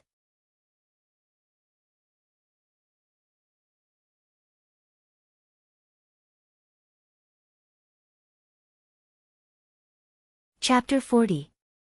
The dozen or so gigantic demonic beasts were all mid-tier demonic beasts. Any one of them was as powerful as a martial artist at True Element Realm LV5. With Ji Tianqing's current strength, he could not even defeat one of the demonic beasts, let alone a dozen of them. Most importantly, he was trapped on a huge rock at the bottom of the cliff. He could neither reach the sky nor the ground. The dozen or so demonic beasts were lying on the edge of the cliff, waiting for him to escape. "I'm dead." Ji Tianqing's face darkened. The joy of obtaining the red meteorite flower had disappeared immediately. He secretly held the blood dragon sword tightly and stared at the demonic beasts on the cliff. Although the demonic beasts could still restrain their desire to snatch the red meteorite flower, Ji Tianqing was still worried. If he dragged on for too long, the demonic beasts would pounce on him without regard for their lives. What should he do then? Just then, the ice fox's voice sounded behind him. "Old Ji, you only have 2 choices now. Either you climb up and be eaten by the demonic beasts, or you jump off the cliff and die. However, there are demonic beasts at the bottom of the cliff. In the end, your body may still be eaten." Ji Tianqing was so angry that his teeth itched. He shouted angrily, "Cut the crap and think of a way. If I don't live, do you think you can escape?" "Of course." The ice fox smiled proudly. "Old Ji, are you stupid? I can fly." As it spoke, it flapped its little wings proudly and flew around Ji Tianqing. Ji Tianqing was so angry that he almost vomited blood. He decided to keep quiet so that he would not be angered by the ice fox. He frowned and thought for a while. Then, he thought of an idea. Little fox, I'll give you the red meteorite flower. Take it and fly to the top of the mountain. Lure the demonic beasts away. Before he could finish, the ice fox had guessed what he wanted to do. It shook its head and refused. Humph. Don't even think about it. You want me to lure the demonic beasts away? Create an opportunity for you to climb up. Am I that stupid? You. Ji Tianqing was so angry that his chest was blocked. He took a few deep breaths to suppress his anger. At this moment, little ice fox suddenly pointed to the sky and cried out in surprise, "Hey, old Ji, look! Big-breasted chick is here to save you." What big-breasted girl? Ji Tianqing glared at it and looked up at the sky. In the sky above the cliff, a huge white spirit crane suddenly flew over. The spirit crane flapped its wings gracefully and slowly descended towards the rocks on the cliff. Although the night was dark, Ji Tianqing could still vaguely see a beautiful woman in a white dress standing on the back of the spirit crane. It was Yun Yao. She stood proudly on the back of the spirit crane, holding a sword with a black scabbard in her left hand.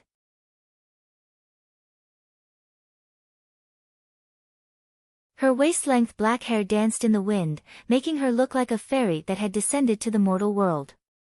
There was a commotion among the demonic beasts on the edge of the cliff. They all showed strong hostility and roared at the spirit crane. At this moment, the spirit crane landed in the air 10 feet away from the ground. Yun Yao suddenly made her move. She held the sword with her right hand and pulled out the sword with a clang. In the dark night sky, a 5 feet long cold light suddenly lit up, like a pool of autumn water. Swish swish swish swish. Yun Yao waved the sword in her hand and slashed out 6 3-feet-long cold sword light towards the demonic beasts in the rocks. The 6 sword light lit up the night sky and instantly flew out 10 feet away, stabbing 6 huge demonic beasts. Bang bang bang, muffled sounds were constantly heard, mixed with the miserable cries of many demonic beasts. Cold light flashed in the rocks. Several millstone stones were cut into pieces by the sword light, splashing out countless broken stones. Ji Tianqing could clearly feel that the earth was trembling. There were also several big stones that collapsed from the edge of the cliff and smashed into the bottom of the cliff. Although this was the 3rd time he had seen Yun Yao make a move, he was still shocked. However, he still felt shocked in his heart, and an imperceptible look flashed through his eyes as he looked up at Yun Yao. After a while, the demonic beasts scattered and ran for their lives in panic. Only then did the cliff return to its peaceful state. The crisis was over. Ji Tianqing quickly climbed up the cliff along the vines and returned to the rocks. The spirit crane had landed on the ground and was standing proudly in silence. In the surrounding rocks, there were 6 corpses of middle-rank demonic beasts. They were all killed by a single sword strike. The beautiful woman in white, Yun Yao, was also standing on a millstone stone in the rocks. Seeing Ji Tianqing climb up from the bottom of the cliff, her beautiful face that was originally as calm as water revealed a trace of astonishment. "It's you." Obviously, Yun Yao did not expect to meet Ji Tianqing here. Ji Tianqing walked to 10 meters away from her and stood still. He revealed a gentle smile and nodded. "It's me, Miss Yun Yao. We meet again." The little ice fox lay on his shoulder and looked at Yun Yao with a smile. No one knew what it was thinking. Yun Yao glanced at Ji Tianqing and said calmly, "I didn't expect that the first person to find the red star flower would be you." Ji Tianqing raised his eyebrows. "Miss Yun Yao, do you also need this red star flower?" Yun Yao nodded calmly. "Yes. Tonight, you are determined to get the red star flower?" Ji Tianqing asked. Yun Yao was silent for a moment and nodded again. "Yes." Ji Tianqing frowned and was puzzled.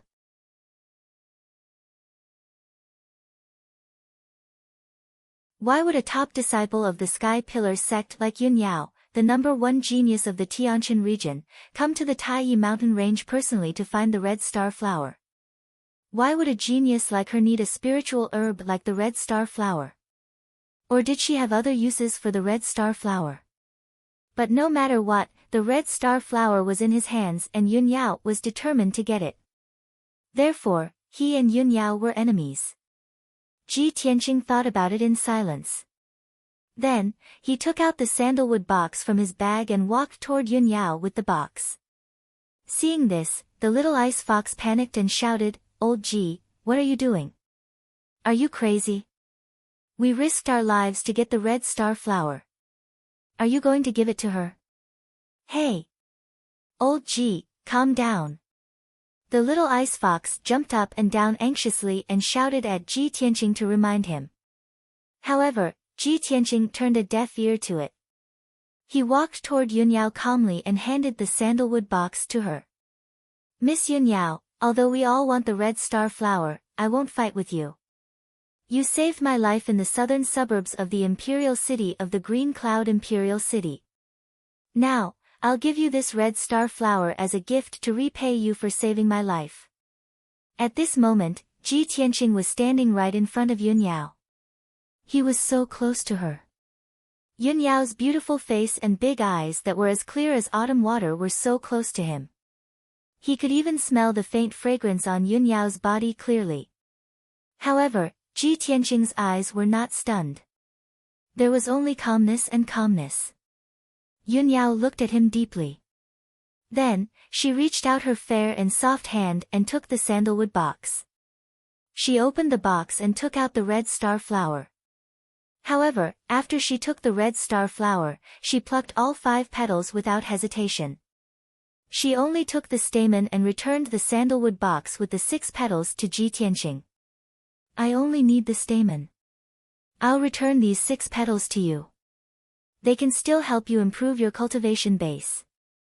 After she finished speaking, she kept the stamen of the red star flower and turned to walk toward the spirit crane. She did not seem to exert any force with her legs, but her body flew a few feet into the air and landed on the spirit crane's back as light as snow. The spirit crane let out a clear cry. It immediately spread its wings and flew into the sky, flying away. You're tuning into the Blissful Bookshelf YouTube channel. We're so grateful for your support and don't forget to subscribe to join us on this incredible journey through captivating stories. Your generosity through donations truly makes a world of difference, as it's the primary source of revenue that allows me to expand and enhance this channel for you. Thank you from the bottom of my heart for being a part of this adventure.